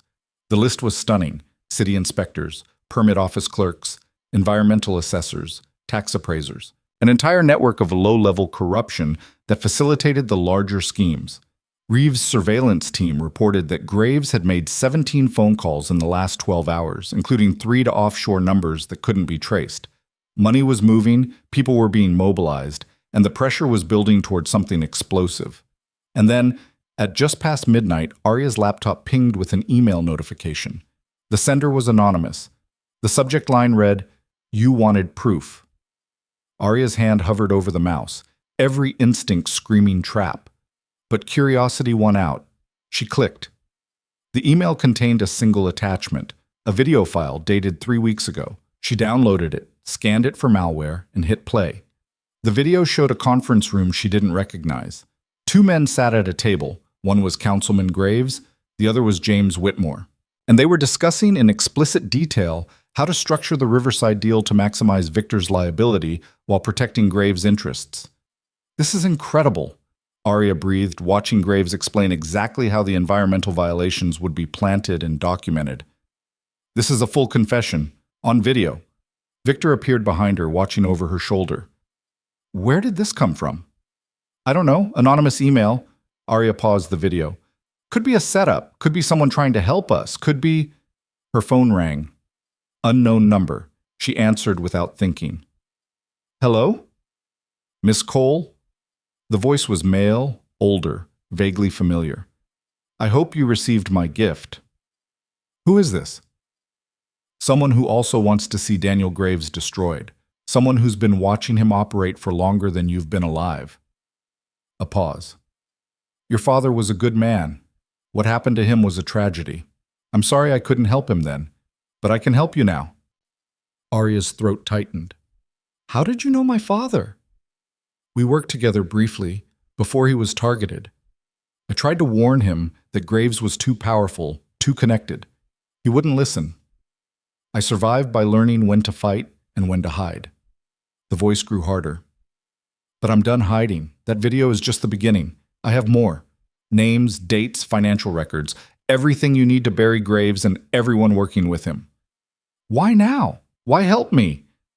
"Because you're the first person in years with both the knowledge to understand what Graves has built and the courage to tear it down. And because you have Victor Hahn backing you, which means you might actually survive long enough to finish this." The caller paused. "Check your email again in 1 hour. I'll send you an address. Come alone tomorrow at noon. I'll give you everything I have." "How do I know this isn't a trap?" "You don't. But what choice do you have? You're fighting a war with incomplete intelligence. I'm offering you the complete picture. Take it or leave it." The line went dead. Arya stared at her phone, her mind racing. Victor's expression was unreadable. "That could very easily be Graves trying to lure you out." "I know. You're not actually considering going." "I'm absolutely considering it. Whoever that was, they have information we need, information that could end this. Or information that could get you killed." Victor's voice was sharp. "You're not going alone." He said, "I don't care what he said. You're not walking into a potential ambush without backup." Victor pulled out his phone. "We'll set it up right. You'll go in wired with a tracking device, and my people will be covering every exit. If it's legitimate, great. If it's a trap, we'll be ready." Arya wanted to argue, wanted to insist she could handle this herself. But Victor was right. She wasn't equipped for this kind of field work. She was a lawyer, not a spy. "Okay," she said. "We do it your way. But I'm still going in alone. If this person sees your people, they'll bolt." "Fine, but the second things look wrong, you signal and we extract you. No arguments." "No arguments." The email arrived exactly 1 hour later, as promised. An address on the south side, a location Arya didn't recognize. Google Maps showed it as an abandoned factory complex, which was either perfect for a clandestine meeting or perfect for an ambush. Probably both. Arya spent the rest of the night unable to sleep, running through scenarios, trying to anticipate every possibility. By the time dawn broke over Lake Michigan, she'd consumed an entire pot of coffee and was vibrating with nervous energy. Victor found her at the window, watching the city wake up. "Ready?" he asked. "No, but I'm going anyway." "That's the right answer." He handed her a small device that looked like a button. "Panic button. Press it, and my people will be on you in 30 seconds. Don't hesitate to use it." Arya pinned it to her jacket and took a deep breath. Somewhere in this city, an anonymous ally was waiting with information that could end the war, or an enemy was waiting with a bullet that would end her. Either way, she was about to find out which. The car ride to the south side felt endless. Arya sat in the back of the SUV, Reeves driving, Victor beside her reviewing tactical plans with his security team via phone. They'd have people positioned around the entire factory complex, Sniper teams on nearby rooftops, extraction routes planned and rehearsed. It was the kind of operation that belonged in a spy thriller, not in the life of a former real estate lawyer. But here she was. The factory complex loomed ahead, rusted metal, broken windows, graffiti covering every surface, the kind of place where terrible things happened and nobody asked questions. Last chance to back out, Victor said. Not a chance. The SUV stopped 2 blocks away. Arya stepped out into cold morning air, adjusting the wire hidden under her jacket. She could hear Victor's voice in the tiny earpiece they'd fitted her with. We've got you on visual. 4 men positioned around the perimeter, 2 sniper teams on rooftops. You're covered. Arya walked toward the factory entrance, her footsteps echoing in the empty street. The door was open, hanging crooked on broken hinges. She stepped inside. The interior was exactly as abandoned as the exterior suggested. Debris everywhere, exposed beams, evidence of fires and squatters in time. But in the center of the main floor, incongruously, sat a folding table with 2 chairs. And sitting in one of the chairs was a man Arya recognized. Richard Torres, the state investigator who'd supposedly died of a heart attack 8 months ago, very much alive. Hello, Miss Cole, he said, standing up. I think we have a lot to talk about. Arya's hand moved instinctively toward the panic button, but she forced herself to stop.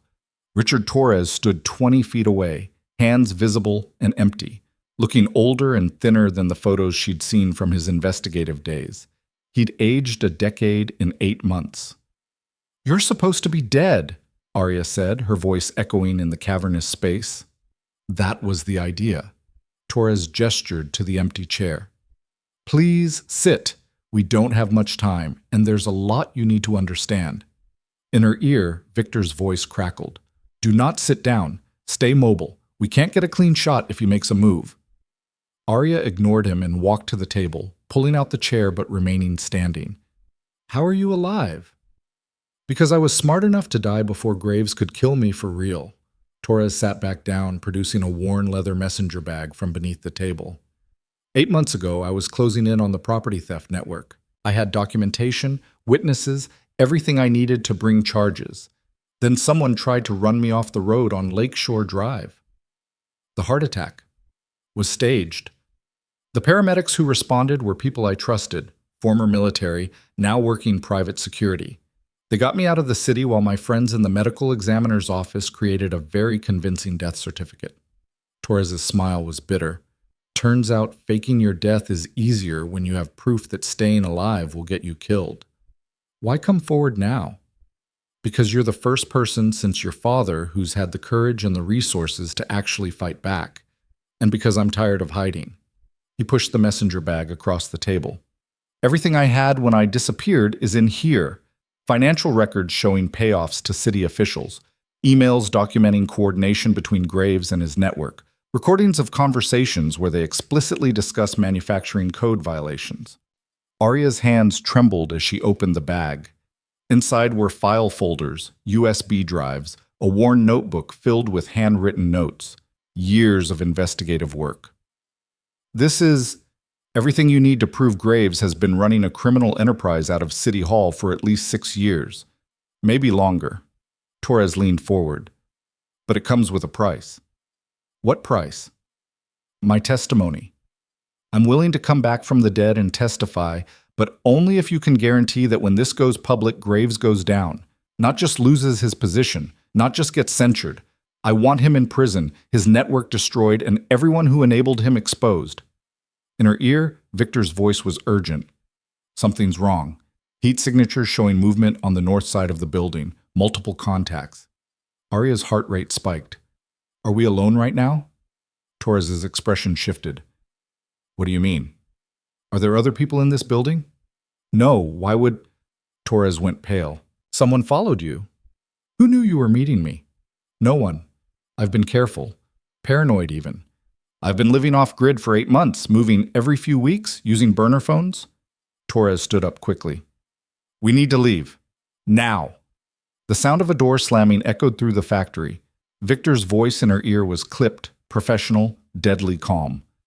4 men entering from the north entrance, armed. You need to move. Arya grabbed the messenger bag. Which way out? Torres was already moving toward a door on the far side of the factory floor. This way. There's a service tunnel that leads to the street behind. The crack of a gunshot cut him off. The bullet hit the concrete floor 6 inches from Arya's feet, sending up a spray of dust and fragments. She dove behind a rusted piece of machinery, her heart hammering so hard she thought it might break through her ribs. "Contact!" Victor's voice was sharp. "Reeves? Extraction team, move now!" More gunshots. The machinery Arya was hiding behind shuddered with impacts. She risked a glance around the edge and saw 3 men in tactical gear moving through the factory with professional precision, weapons raised. Torres was pinned behind the table, his face white with terror. "I'm sorry," he called out to Arya. "I didn't know they'd found me. I swear I didn't know." "Where's the tunnel?" Arya shouted back. "East wall, behind the old boiler." Another volley of gunfire. The men were advancing, using cover, moving in coordinated patterns that spoke of training. These weren't street thugs. These were professionals. In her ear, Victor's voice was tight with controlled rage. 30 seconds to contact. Keep your head down." 30 seconds felt like an eternity when people were shooting at you. Arya pressed herself flat against the floor, the messenger bag clutched to her chest. She could hear footsteps now, getting closer. The steady, measured pace of someone who knew exactly what they were doing. "Miss Cole." The voice was male, calm, almost conversational. "You can come out. We're not here to kill you. Councilman Graves just wants to talk." "Funny way of starting a conversation," Arya called back, hating how her voice shook. "You made this necessary. All you had to do was disappear, stay invisible. But you couldn't help yourself, could you?" The footsteps stopped. "Last chance. Come out peacefully, or we'll drag you out. Either way, you're coming with us." Arya looked at Torres, who was frantically gesturing toward the east wall. The boiler was maybe 40 feet away, 40 feet of open space with armed men between her and escape. She pressed the panic button. Immediately, the world exploded into chaos. The front entrance blew inward as Reeves and Victor's team came through in a coordinated breach. Flashbangs detonated, filling the factory with light and noise. The men shooting at Arya spun around, trying to engage the new threat. Torres bolted for the tunnel. Arya ran after him, keeping low, the messenger bag bouncing against her side. Behind her, gunfire erupted in earnest, not the measured shots from before, but the sustained cacophony of a real firefight. The boiler loomed ahead, massive and rusted. Torres reached it first, wrenching open a maintenance hatch that revealed a dark tunnel beyond. "Go!" he shouted. Arya didn't hesitate. She dove through the opening, landing hard on concrete that smelled like mold and decades of neglect. Torres came through behind her, slamming the hatch shut. "Move!" he urged, producing a flashlight from his pocket. "This tunnel runs for 2 blocks. Comes out in a parking garage." They ran through darkness, the flashlight beam bouncing wildly. Behind them, Arya could hear muffled sounds of combat, shouts, gunshots, the crash of something heavy falling. The tunnel seemed endless. Arya's lungs burned, her legs screamed, but she kept running. The messenger bag felt like it weighed 100 pounds, but she'd die before she let it go. Finally, ahead, a ladder leading up to another hatch. Torres climbed first, testing the hatch carefully before pushing it open. Gray daylight flooded in. He pulled himself up, then reached down to help Arya. They emerged in an abandoned parking garage, exactly as Torres had promised. But they weren't alone. Victor stood next to the SUV, Reeves beside him. Both men were armed. Both looked ready to use those weapons. "Get in," Victor said flatly. "Now." Arya and Torres scrambled into the SUV. The moment the doors closed, the vehicle was moving, tires squealing as they accelerated out of the garage. "Everyone alive?" Victor asked, his voice clipped. "We're fine," Arya managed. "The bag." "I got the bag." 3 of Graves' men down, 1 in custody, the rest scattered. Reeves reported from the driver's seat. "Clean extraction. No civilian casualties." Victor's eyes locked on Torres. "You're the dead investigator." "Richard Torres. And yes, until about 10 minutes ago, I was successfully dead." Torres was breathing hard, his hands shaking. "How did they find me? I was so careful." "Obviously not careful enough," Victor's tone was ice. They were waiting for you to make contact with someone. Probably had people watching anyone connected to the Graves investigation. The moment you reached out to Miss Cole, you painted a target on both of you. I used burners, encrypted email, every precaution. Clearly, it wasn't enough. Victor turned to Arya. What's in the bag? Arya opened it, spreading the contents across the seat. Files, USB drives, the notebook. She picked up one of the drives at random and examined it. Financial records, she said, scanning the file names. Bank transfers, shell company formations, property transactions. This is years of documentation. Victor took the drive, plugging it into a tablet. His expression shifted as he scrolled through the data. This is more than enough to prove a pattern. Multiple instances of coordination between Graves, city officials, and shell companies. If this is all legitimate, it's legitimate, Torres interrupted. I spent 2 years building that case. Every document is verified, every transaction confirmed. I had forensic accountants review the financial data. It's airtight. Had? Arya caught the past tense. Torres's face fell. The accountants who helped me. Linda Marsh and David Chen. They both died in the last 6 months. Car accident and suicide, officially. But Graves cleaned up loose ends, Victor finished, which means you're the last witness who can authenticate this evidence. I know. Torres looked out the window at Chicago flashing past. That's why I stayed dead. As long as Graves thought I was gone, he had no reason to keep cleaning up. But now he knows you're alive, knows you have evidence, and knows you're working with us. Victor's voice was grim. You just became the most valuable target in Chicago. The SUV pulled into an underground parking garage beneath a building Arya didn't recognize. They took an elevator to the 15th floor, emerging into what looked like a high-end law office, sleek furniture, expensive art, floor-to-ceiling windows overlooking the city. Safe house number 2, Victor explained. Reeves, secure the perimeter. No one gets in or out without my direct authorization. Reeves nodded and left. Victor gestured Torres and Arya into a conference room and closed the door. The moment they were alone, he rounded on Torres. Tell me everything, and I mean everything. How deep does Graves' network go? Who else is compromised? What evidence do we still need? Torres sat down heavily, suddenly looking exhausted. The network runs deeper than you think. Graves isn't just one corrupt politician. He's the hub of a system that's been operating for at least a decade, maybe longer. He opened the worn notebook and began laying out the architecture of what Graves had built. It was stunning in its scope and terrifying in its efficiency. City inspectors who manufactured code violations. Assessors who artificially inflated or deflated property values depending on what served Graves' interests. Judges who ruled favorably on foreclosure cases. Lawyers who structured deals to maximize legal extraction while minimizing risk. The property theft scheme is just one operation, Torres explained. Graves also runs bid rigging on city contracts, takes kickbacks from developers, and operates an influence peddling network that extends to the state legislature. I estimated his total take over the last 5 years at somewhere north of $200 million. Arya felt sick. $200 million stolen from taxpayers and property owners. And that's a conservative estimate. Could be double that. Torres pulled out one of the USB drives. This drive contains the complete financial trail. Every shell company, every offshore account, every transfer. If we can get this in front of a federal prosecutors can be bought, Victor interrupted. Graves has been operating this long because he's protected at multiple levels. Going through official channels is suicide. Then what do you suggest? Torres asked.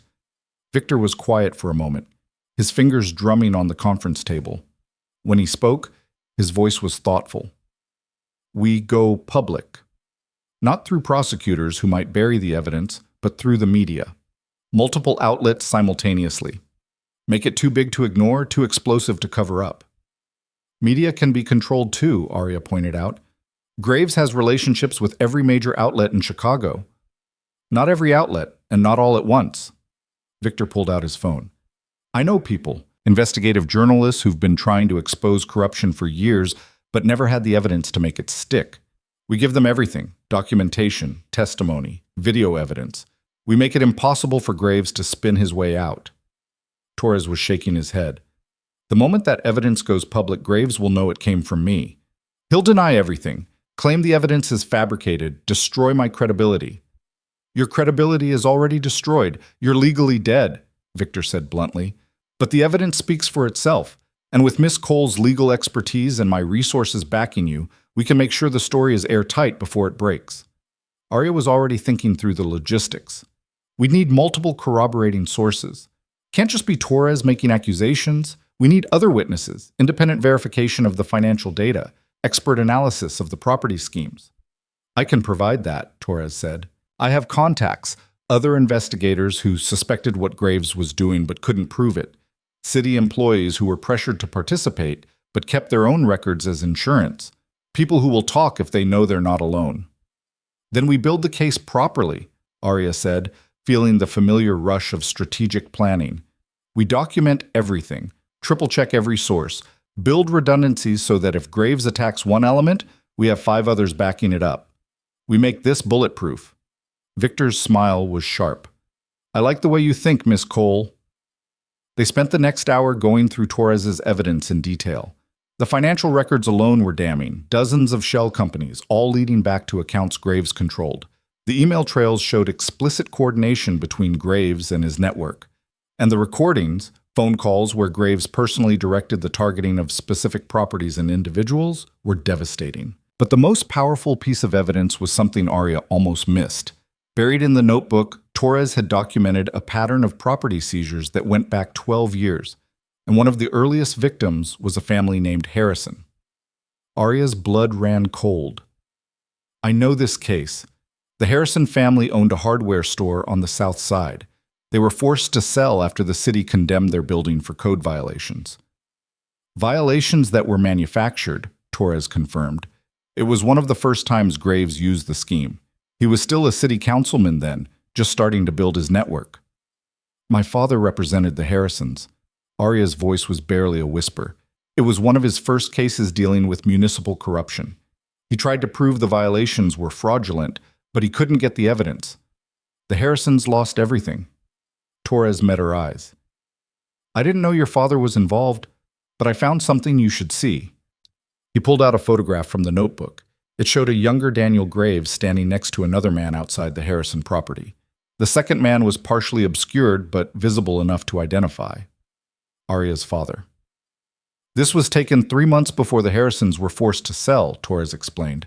Your father confronted Graves directly, told him he knew the violations were fabricated and that he was going to expose the whole scheme. That's why Graves targeted him, Arya realized. Not because of what my father found out later, but because of what he threatened to do 12 years ago. Graves has been destroying my family for over a decade. The rage that filled her was cold and clarifying. This wasn't just about justice anymore. This was personal in ways she hadn't fully understood. We need more than historical evidence, Victor said, pulling her back to the present. We need something current, something that proves Graves is still actively operating his schemes. The Riverside properties, Arya said. The deal Graves tried to set you up with. That's active right now. If we can prove he's currently manufacturing violations, currently setting up the fraud, we catch him in the act, Victor finished. I like it, but how do we prove it without tipping him off? Arya thought about it. The city inspector who cited those properties for violations. If we can prove he was paid off, or pressured, or that the violations are fraudulent, leave that to me, Victor said. I have people who can be very persuasive when asking questions. In the meantime, we need to secure Torres somewhere Graves can't reach him. I'm not hiding again, Torres said firmly. I spent 8 months dead. I'm done running. You won't be hiding. You'll be preparing testimony while we build the rest of the case. Victor's tone left no room for argument. Graves just tried to kill you. Next time he might succeed. Stay alive long enough for your evidence to matter, then you can play hero. Torres looked like he wanted to argue, but the logic was sound. He nodded reluctantly. Victor made a series of calls, arranging for Torres to be moved to yet another secure location. While he did that, Arya continued going through the evidence, her legal mind cataloging each piece, assessing its strength, identifying gaps that needed to be filled. She was so focused that she didn't notice her phone vibrating until Victor tapped her shoulder and pointed at it. Unknown number. Again. Arya answered cautiously. Yes? Miss Cole. The voice was female this time, older, with the kind of controlled fury that came from years of suppressed rage. My name is Catherine Harrison. I believe you knew my family. Arya's heart stopped. Mrs. Harrison? I've been following your activities with great interest. The fundraiser, your reappearance, the fact that you're working with Victor Hahn. A pause. I want to help you destroy Daniel Graves. How did you get this number? I have my sources. What matters is what I can offer you. I've spent 12 years documenting everything Graves did to my family. Every lie, every manipulation, every crime. And I'm not the only one. Catherine Harrison's voice was steel. There are dozens of us. Families Graves destroyed. We've been organizing, collecting evidence, waiting for someone with the power to actually use it. I think you're that someone. Arya looked at Victor, who was listening to the call through the speaker. He nodded. Where are you? Arya asked. Somewhere safe. I'll send you an address. Come tonight. Alone or with Mr. Hahn if you prefer. But come ready to fight because we're offering you an army. The call ended. Arya stared at her phone, then at Victor. An army of victims. The most powerful witnesses possible, Victor agreed. People who suffered directly because of Graves' schemes. Their testimony combined with Torres's evidence, it's everything we need. Arya felt something shift inside her, the pieces finally coming together, the strategy becoming clear. We're not just building a case. We're building a movement. Dozens of voices, all telling the same story, all pointing to the same culprit. Graves can discredit one person, maybe two, Victor said. But dozens? All with documentation? All willing to testify? That's unstoppable. They spent the rest of the afternoon preparing. Torres was moved to a fortified location outside the city. Arya and Victor went through every piece of evidence, categorizing it, building a timeline, identifying the strongest elements. By the time evening fell, Arya had transformed the conference room into a war room. Evidence covered every surface. Timelines were mapped on whiteboards. Connections between shell companies were diagrammed in intricate detail. It looked like the work of someone obsessed. It looked like justice. The address Catherine Harrison sent was a community center on the south side, the same neighborhood where the Harrison hardware store had once stood. Arya and Victor arrived after dark, accompanied by Reeves and two other security personnel who waited outside. The community center's main room was packed. At least 40 people filled the space, men and women of varying ages, different backgrounds, united by one thing. Daniel Graves had destroyed their lives. Catherine Harrison stood at the front. She was in her 60s now, her hair gray, her face lined with years of grief and anger, but her eyes were sharp and clear. Thank you for coming, she said as Arya and Victor entered. Everyone, this is Arya Cole and Victor Hahn. They're the ones fighting Graves. 40 pairs of eyes turned toward them. Arya felt the weight of their collective pain, their desperate hope. My father was William Cole, Arya said, her voice carrying through the room. 12 years ago, he tried to help the Harrison family. He tried to expose what Graves was doing. It got him blacklisted and eventually killed. I'm here to finish what he started. A murmur ran through the room. Recognition, sympathy, solidarity. We've all lost something to Graves, Catherine said. Homes, businesses, futures. Some of us lost family members, people who couldn't survive the financial devastation, who took their own lives or died from the stress. Her voice hardened. We've been waiting for someone to fight back, someone with the resources and the courage to actually win. We think that's you. What are you offering? Victor asked, always practical. Testimony, documentation. Every one of us has kept records, appraisals, inspection reports, legal documents. We have proof of how the schemes worked, how the same patterns repeated across dozens of properties. And we're willing to go public, all of us, together. An older man in the back stood up. My name is Robert Chen. Graves took my restaurant through manufactured health code violations. Cost me everything I'd built over 30 years. I've got emails from the inspector who cited me, admitting he was pressured by someone in the councilman's office. I'll testify. A woman in her 40s raised her hand. Maria Santos. I lost my mother's house to foreclosure after the city reassessed the property taxes at triple the actual value. I've got the assessor's report showing the fraud. I'll testify. One by one, they stood. One by one, they offered their stories, their evidence, their willingness to fight. By the time the last person spoke, Arya had tears streaming down her face. This was what her father had died trying to protect. These people, these families, this community. Here's what we're going to do, Arya said, her voice thick with emotion. We're going to build a case so comprehensive, so overwhelming, that Graves can't escape it. We're going to document every crime, verify every piece of evidence, and prepare testimony that will stand up in any court. And then we're going to go public, all of us, simultaneously. We're going to tell the world what Daniel Graves has done. When? Catherine asked. Arya looked at Victor, who nodded. 2 weeks, Arya said. We need time to organize everything properly, to coordinate with journalists, to make sure the story breaks nationally. But in 2 weeks, we end this. The room erupted in applause. They spent the next 3 hours taking statements, collecting documentation, building a database of evidence that spanned 12 years and dozens of victims. By the time they left, Arya's laptop was filled with files that would make any prosecutor salivate. In the SUV on the way back to the safe house, Victor was uncharacteristically quiet. What are you thinking? Arya asked. That Graves is going to fight back with everything he has. The moment he realizes what we're building, he'll go nuclear. Let him try. We have too many people involved now. He can't silence all of us. He can try. Victor's voice was grim. And people will get hurt in the crossfire, maybe killed. Are you prepared for that? Arya thought about her father, about Catherine Harrison and her family, about all the people who'd already been destroyed by Graves' greed. I'm prepared to win, she said, whatever it takes. Victor smiled, genuine approval in his expression. Good, because tomorrow we start the end game. We're going to take everything we've gathered and weaponize it. Every piece of evidence, every witness, every connection. We're going to build something so devastating that when it detonates, it'll take down everyone in Graves' network. How? Leave that to me. I've got contacts in places you don't want to know about. Federal investigators who aren't on Graves' payroll.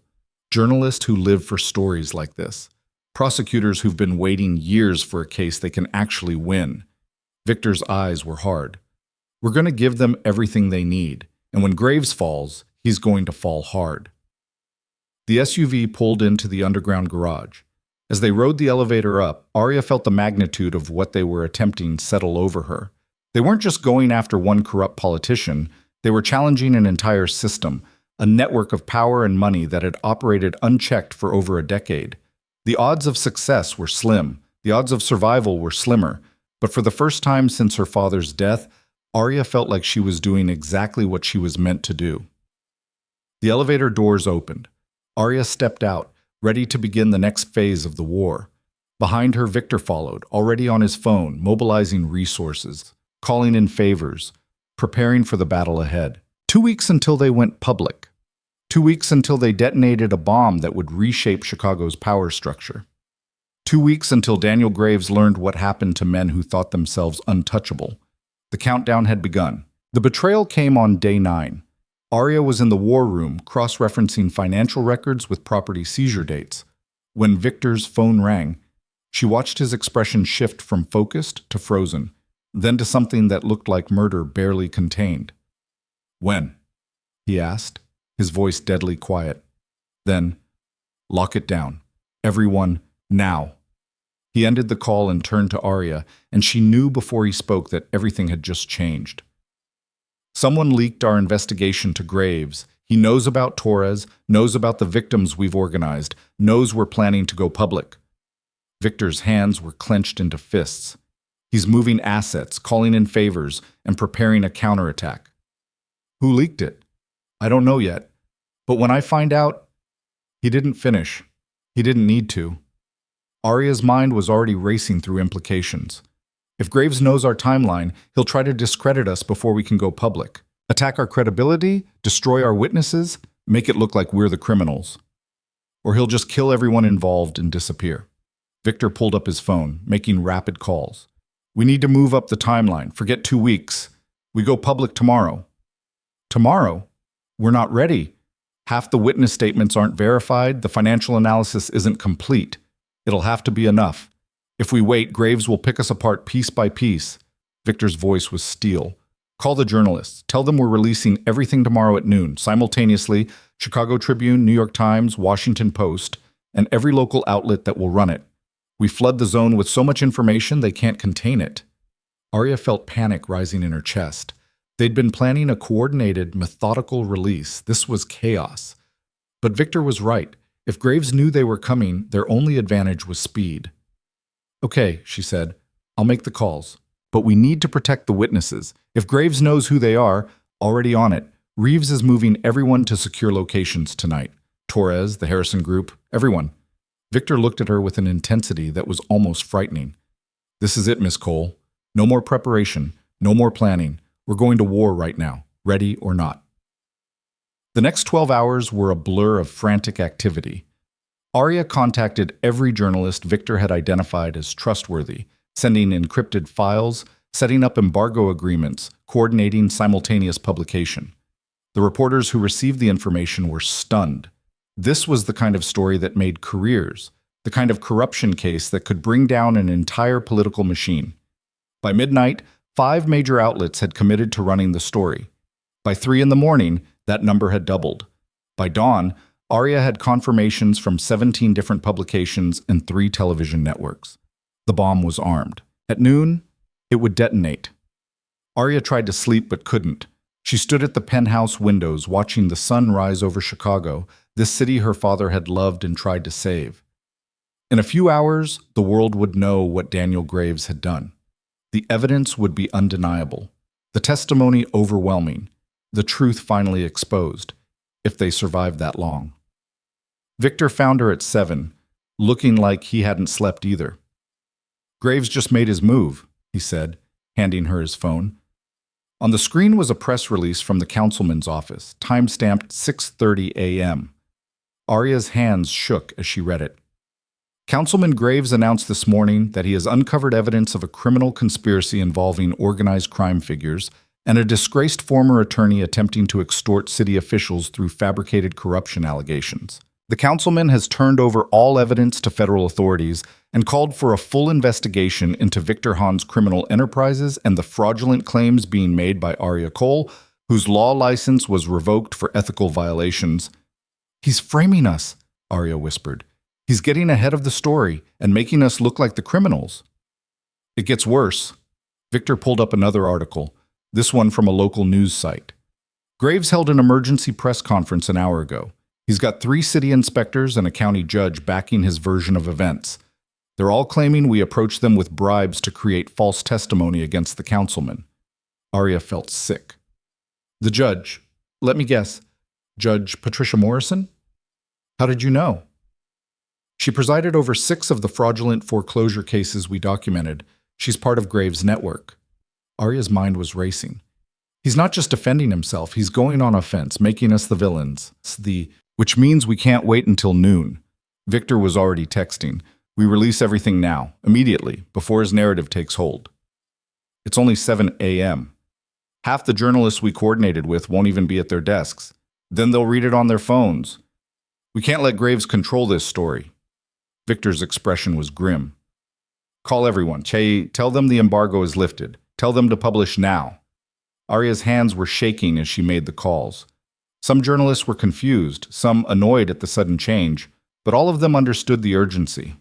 Within minutes, the first stories started appearing online. Chicago councilman accused of decade-long property theft scheme. Exclusive. Inside the corruption network that destroyed families. Federal investigator returns from the dead with evidence of municipal fraud. The stories spread like wildfire. Within an hour, every major outlet in Chicago was running some version of the investigation.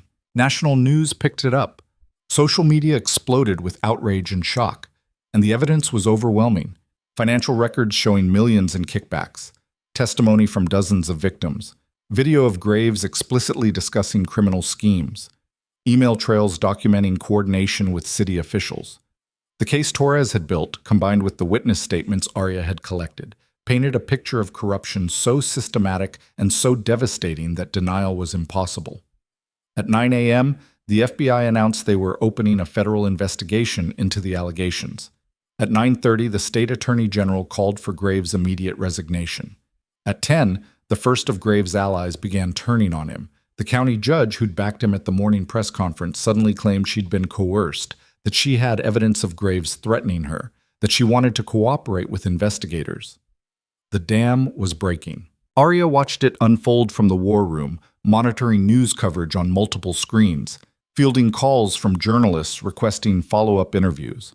The story was everywhere, front page of every newspaper, lead story on every news channel, trending on every social media platform. Victor stood beside her, his expression unreadable. "We did it," he said quietly. "We actually did it."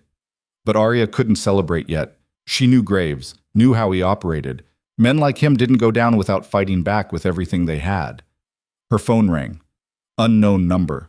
She answered, already knowing who it would be. "You stupid, stupid girl!" Graves's voice was tight with barely controlled rage. "You have no idea what you've done, no idea who you're really dealing with." "I know exactly who I'm dealing with. A corrupt politician who destroyed my father and dozens of other families. And now everyone else knows too. Your father was a sanctimonious fool who didn't understand how the world actually works. He thought the law mattered. He thought justice was real. He died because he was weak." Graves' laugh was bitter. "Just like you're about to die." "Is that a threat?" "It's a promise. You think releasing your little evidence dump protects you? You think going public makes you safe? I've survived bigger scandals than this. I have friends you can't imagine, resources you can't comprehend. By the time I'm done, you'll wish you'd stayed invisible. Your friends are abandoning you, Graves. Your network is collapsing, and every minute you spend threatening me is another minute the FBI has to build their case against you." Silence on the line. Then quieter, more dangerous. "You took everything from me, my reputation, my career, my future. So I'm going to take everything from you, starting with the people you care about." The line went dead. Arya's blood ran cold. He just threatened everyone connected to the investigation. Victor was already moving, phone to his ear. "Reeves, sound the alarm. Maximum security protocol on all witnesses, and I want eyes on—" The explosion came from outside, a deep boom that shook the building and shattered the windows. Arya was thrown backward, landing hard on the floor, her ears ringing. Smoke poured in through the broken glass. Victor pulled her up, blood running from a cut on his forehead. "Move! Now!" They ran for the door, but it wouldn't open. Something had jammed it from the outside. Victor slammed his shoulder against it once, twice, then stepped back and fired 3 shots at the lock. The door blew open. The hallway was filled with smoke. Alarms screamed. Somewhere below, Arya could hear shouting and more gunfire. "Graves is hitting us," Victor said, checking his weapon. "Simultaneous attack on all our locations. He's trying to eliminate everyone before they can testify. The witnesses, Reeves will protect them. Right now, we need to survive." Victor led her toward the emergency stairwell. "Stay behind me. Don't stop moving." They descended through smoke and chaos. On the 10th floor, they encountered 2 men in tactical gear coming up. Victor fired without hesitation, dropping both of them before Arya even fully registered what was happening. "Keep moving," he ordered. They made it to the ground floor, emerging into the lobby to find it transformed into a war zone. Security guards were engaged in a firefight with multiple attackers. Civilians were screaming, running for exits. Bodies lay on the marble floor. Victor grabbed Arya's arm and pulled her toward a side exit, moving with the controlled precision of someone who'd done this before. They were almost to the door when a familiar voice stopped them. "Mr. Hahn? Miss Cole." They turned to find James Whitmore standing near the main entrance, flanked by 2 armed men. The lawyer looked calm, almost sad. "It didn't have to be this way," Whitmore said. "The councilman gave you multiple chances to walk away, but you just couldn't help yourselves." "You're here to kill us yourself?" Arya asked, surprised by how steady her voice was. "I'm here to deliver a message. Graves wants you to know that everything you care about is burning right now. The community center where you met with the victims, currently surrounded by men with orders to eliminate everyone inside. The safe house where you're hiding Torres, breached 10 minutes ago. Everyone you recruited to fight him being systematically eliminated as we speak. You're lying, Victor said, but Arya heard the uncertainty in his voice. Am I? Check your phone, Mr. Hahn. I'm sure you're getting reports right now. Victor's phone was vibrating with incoming messages. His face went pale as he read them. No, he whispered. What? Arya demanded. The community center. There's an active shooter situation. Multiple casualties reported. Victor's hands were shaking. Catherine Harrison, Maria Santos, Robert Chen, they're all dead or dying, Whitmore finished, along with everyone else who was foolish enough to stand with you. Graves is cleaning house, Miss Cole, eliminating every witness, destroying every piece of evidence that isn't already public. And when he's done, he'll paint this as a tragic attack by organized crime figures trying to silence honest citizens. You and Mr. Hahn will be blamed for the deaths of everyone you tried to save. Arya felt like the ground had dropped out from beneath her. All those people, all those families who'd trusted her, who'd believed she could protect them. You're a monster, she said. I'm a pragmatist. I serve the people with power. Right now that's still Councilman Graves, despite your best efforts. Whitmore nodded to his men. Kill them both. Make it look like they died in the explosion. The gunmen raised their weapons. Victor moved faster than Arya thought possible, pulling her down behind a marble column as bullets shattered the space where they'd been standing. He returned fire, forcing Whitmore and his men to take cover. When I say run, you run, Victor said, reloading. Don't look back. Don't stop. Get to the street and flag down the first police car you see. I'm not leaving you. This isn't a debate. Victor's eyes were fierce. Someone needs to survive to tell the truth. Someone needs to make sure those people didn't die for nothing. That someone is you. Before Arya could argue, Victor stepped out from behind the column and opened fire with devastating accuracy. One of Whitmore's gunmen went down immediately. The other dove for cover. Run! Victor shouted. Arya ran. She sprinted across the lobby, past bodies and debris, through the shattered front doors and out into morning sunlight that felt obscene given what was happening inside. Behind her, she heard more gunshots, shouting, the sounds of combat. She flagged down a police car that was already responding to the explosion. Federal investigation! Officer, I need... The officer's radio crackled with reports of multiple shootings across the city, the community center, 3 other locations, casualties mounting by the minute. Graves was doing exactly what Whitmore had said, eliminating everyone. You're Arya Cole, the officer said, recognizing her from the news coverage that had been running all morning. You're connected to the Graves investigation. Yes, and there's an active shooter in that building. Victor Hahn is inside, engaging the attackers. You need to send backup immediately. The officer was already calling it in. Within minutes, the street was flooded with police, SWAT teams, federal agents. The FBI had been monitoring the situation since the stories broke. They'd been preparing to move on Graves when his counterattack began. Arya gave her statement to 3 different agencies, then demanded to know the status of the safe houses where witnesses had been secured. The news was devastating. The community center attack had killed 12 people, including Catherine Harrison. 5 more were in critical condition. 2 other safe houses had been breached, though casualties there were lower thanks to security measures Victor had implemented. But Torres was safe. Reeves had gotten him out before the attack on his location commenced. And Victor... Officer, the man in the lobby, Victor Hahn, what's his status? The response took 20 minutes to come back. When it did, Arya's knees nearly gave out with relief. Victor was alive. Wounded, but alive.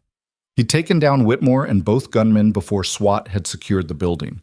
He was currently in custody, being questioned about his role in the day's events. Arya was escorted to a federal building downtown where the FBI had set up a command center. The scale of what was happening was becoming clear. Graves hadn't just attacked the witnesses. He'd activated his entire network in a desperate attempt to destroy evidence and eliminate anyone who could testify against him. But he'd miscalculated. By going so extreme, so violent, he'd proven everything Arya and Victor had accused him of. You didn't order the murder of dozens of people if you were innocent. You didn't activate a private army if you had nothing to hide. The attacks had backfired spectacularly. Within hours, federal agents had arrested 17 people connected to Graves' network. By evening, that number had tripled. People were turning on each other, making deals, providing evidence in exchange for leniency. And Graves himself was nowhere to be found. "He's running," Special Agent Sarah Mitchell told Arya in a briefing room late that afternoon. Mitchell was the lead investigator on the federal case, a sharp-eyed woman in her 40s who'd been investigating municipal corruption for years. "His passport was flagged at a private airfield 2 hours ago. We have units moving to intercept." "Where's he going?" "We don't know, but he's not going to make it." Mitchell pulled up surveillance footage on a laptop. "We've been building a case against Graves for months, but we could never get enough evidence to move. What you and Mr. Hahn provided, the financial records, the witness testimony, the communications, that's more than we've gathered in 3 years of investigation. People died today because we went public. People died because Graves is a criminal who responded to exposure with violence. That's on him, not you." Mitchell's voice was firm. "Miss Cole, you did something incredibly brave. You took on one of the most powerful men in Chicago with nothing but evidence and determination. Yes, there were casualties. Yes, it got messy. But without you, Graves would still be operating, still destroying families, still stealing lives." Arya wanted to believe that, wanted to think the deaths had meaning, that the sacrifice hadn't been in vain. But all she could see was Catherine Harrison's face when she'd promised to protect everyone who testified. "Can I see Victor?" Mitchell hesitated. "Mr. Hahn is in a complicated situation. He's cooperated fully with our investigation, but he's also a criminal." "I know." Arya met Mitchell's eyes. "He's also the reason we're sitting here having this conversation instead of me being dead in an alley somewhere. I need to see him." After some negotiation, Mitchell agreed. Arya was escorted to a holding room where Victor sat across from 2 federal agents, looking tired but alert. His head wound had been bandaged, and he had his arm in a sling. When he saw Arya, something in his expression softened. "You made it out," he said. "So did you." The agents gave them a few minutes of privacy, stepping outside but remaining visible through the door's window. "Torres is safe," Arya said. "Reeves got him out, and 12 victims from the community center are dead, Catherine Harrison included." Victor's jaw tightened. "I know. I've been getting updates. Graves went scorched earth." "Did we make a mistake, going after him?" "All those people." "No." Victor's voice was hard. "Graves made the choice to kill them. We made the choice to expose him. Those aren't the same thing. Don't let him twist this into being your fault." "What's going to happen to you?" "Federal custody while they sort through my various crimes. I've agreed to cooperate fully, testify against Graves, provide information about his network, help them build their case." Victor's smile was bitter. "I'll probably spend the rest of my life in prison, but at least Graves will be in the cell next to mine." "Victor, don't." He shook his head. "I went into this with my eyes open. I knew the risks, and I'd do it again, even knowing how it ends. Some things are worth fighting for, even if you lose everything in the process." Arya realized she was crying. "I don't know how to finish this without you." "You don't need me. You never did. You're the one who spotted the trap in that contract. You're the one who organized the victims. You're the one who built the case that's bringing Graves down." Victor's eyes were intense. "Finish it, Arya. Make sure everyone who died today didn't die for nothing. Make sure the truth matters." Before Arya could respond, Agent Mitchell returned. "Miss Cole, you need to see this." They moved to a conference room where multiple screens showed news coverage. Every channel was running the same story. Daniel Graves had been apprehended at a private airfield, attempting to flee the country. Federal agents had him in custody. He was being charged with racketeering, corruption, murder conspiracy, and a dozen other crimes. The footage showed Graves being walked to a federal vehicle, his hands cuffed behind his back, his face a mask of rage and denial. Reporters shouted questions. Camera flashes exploded. And for the first time since her father's death, Arya felt something that might have been peace. The trial took 8 months to prepare and 3 months to conduct. Arya testified for 2 full days, walking the jury through the property theft schemes, the manufactured violations, the systematic destruction of families.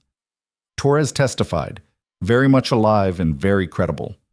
The surviving victims testified. their stories painting a picture of corruption so comprehensive that even Graves' expensive lawyers couldn't find a way to spin it. The evidence was overwhelming. Financial records proving hundreds of illegal transactions, emails showing explicit coordination between Graves and his network, video of Graves personally directing criminal activities, testimony from dozens of witnesses, including several members of Graves' organization who'd taken plea deals in exchange for cooperation. The jury deliberated for 6 hours. Guilty on all counts. Daniel Graves was sentenced to 42 years in federal prison. At his age, it was effectively a life sentence. His network collapsed completely. 17 other officials were convicted, dozens more lost their positions, and the entire system he'd built was dismantled. Victor Hahn received a reduced sentence of 15 years in exchange for his cooperation and testimony. It wasn't freedom, but it was something. The properties that had been stolen were returned to their rightful owners or their families. A compensation fund was established for victims who'd suffered financial losses. The Harrison family's hardware store property was purchased by the city and turned into a community center bearing Catherine Harrison's name. And Arya stood in front of her father's grave on a cold November morning, a year after everything had ended. The memorial stone was simple, elegant, exactly what William Cole would have wanted. "We did it, Dad," she said quietly. "We took down Graves, exposed the whole system. It's not perfect. Some people got away. Some victims never got justice. But we won. You won." The wind carried her words away across the cemetery. Arya had spent the year rebuilding, not her legal career, which was likely gone forever, but something new. She'd founded a non-profit organization dedicated to helping families fight predatory property schemes. The funding came from multiple sources, including a significant anonymous donation that Arya suspected came from Victor's accounts, hidden away before his arrest. She couldn't practice law anymore, but she could fight. She could investigate. She could expose corruption and help victims navigate systems designed to destroy them. She could be what her father had tried to be, a voice for people who had no voice. Her phone buzzed, a text from Reeves. "Boss wants to talk. Visitation approved for tomorrow if you're available." Arya smiled. She visited Victor once a month, bringing news of the outside world, updates on cases they'd broken, information about ongoing investigations into the remnants of Graves' network. Their relationship was complicated. He was still a criminal, she was still someone who believed in the law, and they existed in an uncomfortable space between those realities. But they were also partners, allies. Friends, maybe, in their own strange way. "I should go," Arya told her father's grave. "But I wanted you to know, everything you tried to do, it mattered. It all mattered." She turned to leave, then paused. Across the cemetery, barely visible in the morning mist, she saw a woman standing near another grave. Even from a distance, Arya recognized her. Her mother. They hadn't spoken since Arya had discovered the settlement her mother had taken. The blood money that had bought her silence about her husband's death. The betrayal had cut too deep, the wound too fresh. But time had passed, and maybe there was a conversation to be had. Arya walked slowly across the grass, her footsteps soft on the frost-covered ground. Her mother saw her coming and stiffened, clearly preparing for confrontation. "Mom," Arya said simply. "Arya." Her mother's voice was cautious, wary. "I've been following the news. What you did. What you accomplished." "What we accomplished? Dad started this fight. I just finished it." Her mother's eyes filled with tears. "I'm so sorry for taking the money, for not fighting, for letting them make me complicit in—" "I know." Arya did know now. She understood how grief and fear could make people do things they'd never forgive themselves for. "I was angry for a long time. Part of me still is. But I also understand. You were trying to survive. Your father would have been so proud of you. He would have been proud of both of us. If we could find a way back to each other." Her mother looked at her for a long moment, then stepped forward and wrapped Arya in a fierce hug. They stood there in the cemetery, two women who'd lost everything and survived, holding each other while the morning sun burned away the mist. Arya couldn't fix the past, couldn't bring back the dead, couldn't undo all the damage Graves had caused, but she could build something new, something better. She could choose to forgive, to fight, to matter. 3 months later, Arya received an envelope with no return address. Inside was a single photograph. Her father, young and smiling, standing outside the Harrison hardware store before everything went wrong. On the back, someone had written, "Some fights are worth everything. Thank you for finishing this one. A friend."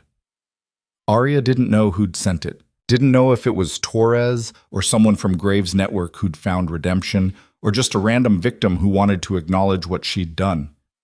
It didn't matter. What mattered was that the fight had been fought.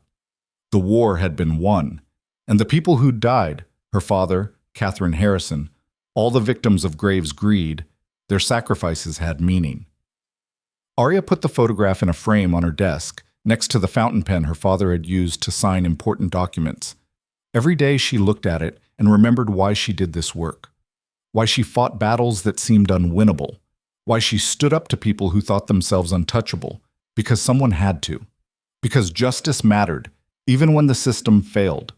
Because invisible people could become visible, and the voiceless could find their voice, and the powerless could become powerful. All it took was courage, and a willingness to fight, no matter the cost. 5 years later, Arya's organization had helped 200 families fight back against predatory schemes. They'd won 60% of their cases, saved millions in property values, and forced systemic reforms in how cities handled code enforcement and property assessments. It wasn't enough. It would never be enough. But it was something, and something was better than silence. Victor was released on parole after serving 10 years, his sentence reduced for continued cooperation with federal investigators. The first place he went after his release was Arya's office. "Miss Cole," he said, standing in her doorway with a slight smile. "Mr. Hahn," she replied, standing up. "You look good for someone who spent a decade in federal prison." "I had time to work out." He looked around her office, taking in the wall of filing cabinets, the map of Chicago marked with locations they'd helped protect, the photograph of her father. "I'm impressed. You built something real." "We built it. This organization exists because you gave me the resources and protection to fight back. I gave you tools. You did the work." Victor's expression grew serious. "I'm here to offer you something. My businesses, the legitimate ones, need legal oversight. Someone who understands both how the law works and how to operate in gray areas. Someone I trust absolutely." "Are you offering me a job?" "I'm offering you a partnership. My resources, your expertise. We could do a lot of good. Help a lot of people." Arya thought about it. Working with Victor again. Walking that line between legal and criminal, between justice and revenge. It would be complicated, dangerous, probably morally questionable. "I'll think about it," she said. Victor smiled. "That's all I ask." He turned to leave, then paused. "For what it's worth, Miss Cole, your father would be proud of who you've become. Not just because you took down Graves, but because you chose to build something after. That takes a different kind of courage." After he left, Arya stood at her window looking out over Chicago. This city that had destroyed her father and tried to destroy her. This city she'd fought for and bled for and refused to abandon. She thought about Victor's offer, about the good they could do together, about the gray areas they'd operate in, and the questions that would come with that choice. She didn't know what she'd decide, but she knew one thing with absolute certainty. She wasn't invisible anymore. She wasn't powerless. She wasn't the waitress who kept her head down and her mouth shut. She was Arya Cole. She was a weapon for people who had no weapons. She was a voice for those who'd been silenced. She was proof that the powerful could fall and the system could be challenged, and justice, messy, imperfect, hard-won justice, was possible. The sun set over Chicago, casting long shadows across the city. And in her office, surrounded by the evidence of fights won and battles still to come, Arya Cole smiled. The invisible waitress was gone, and in her place stood something the monsters in this city had learned to fear. A woman who'd chosen to speak at exactly the wrong time and had changed everything because of it. The end.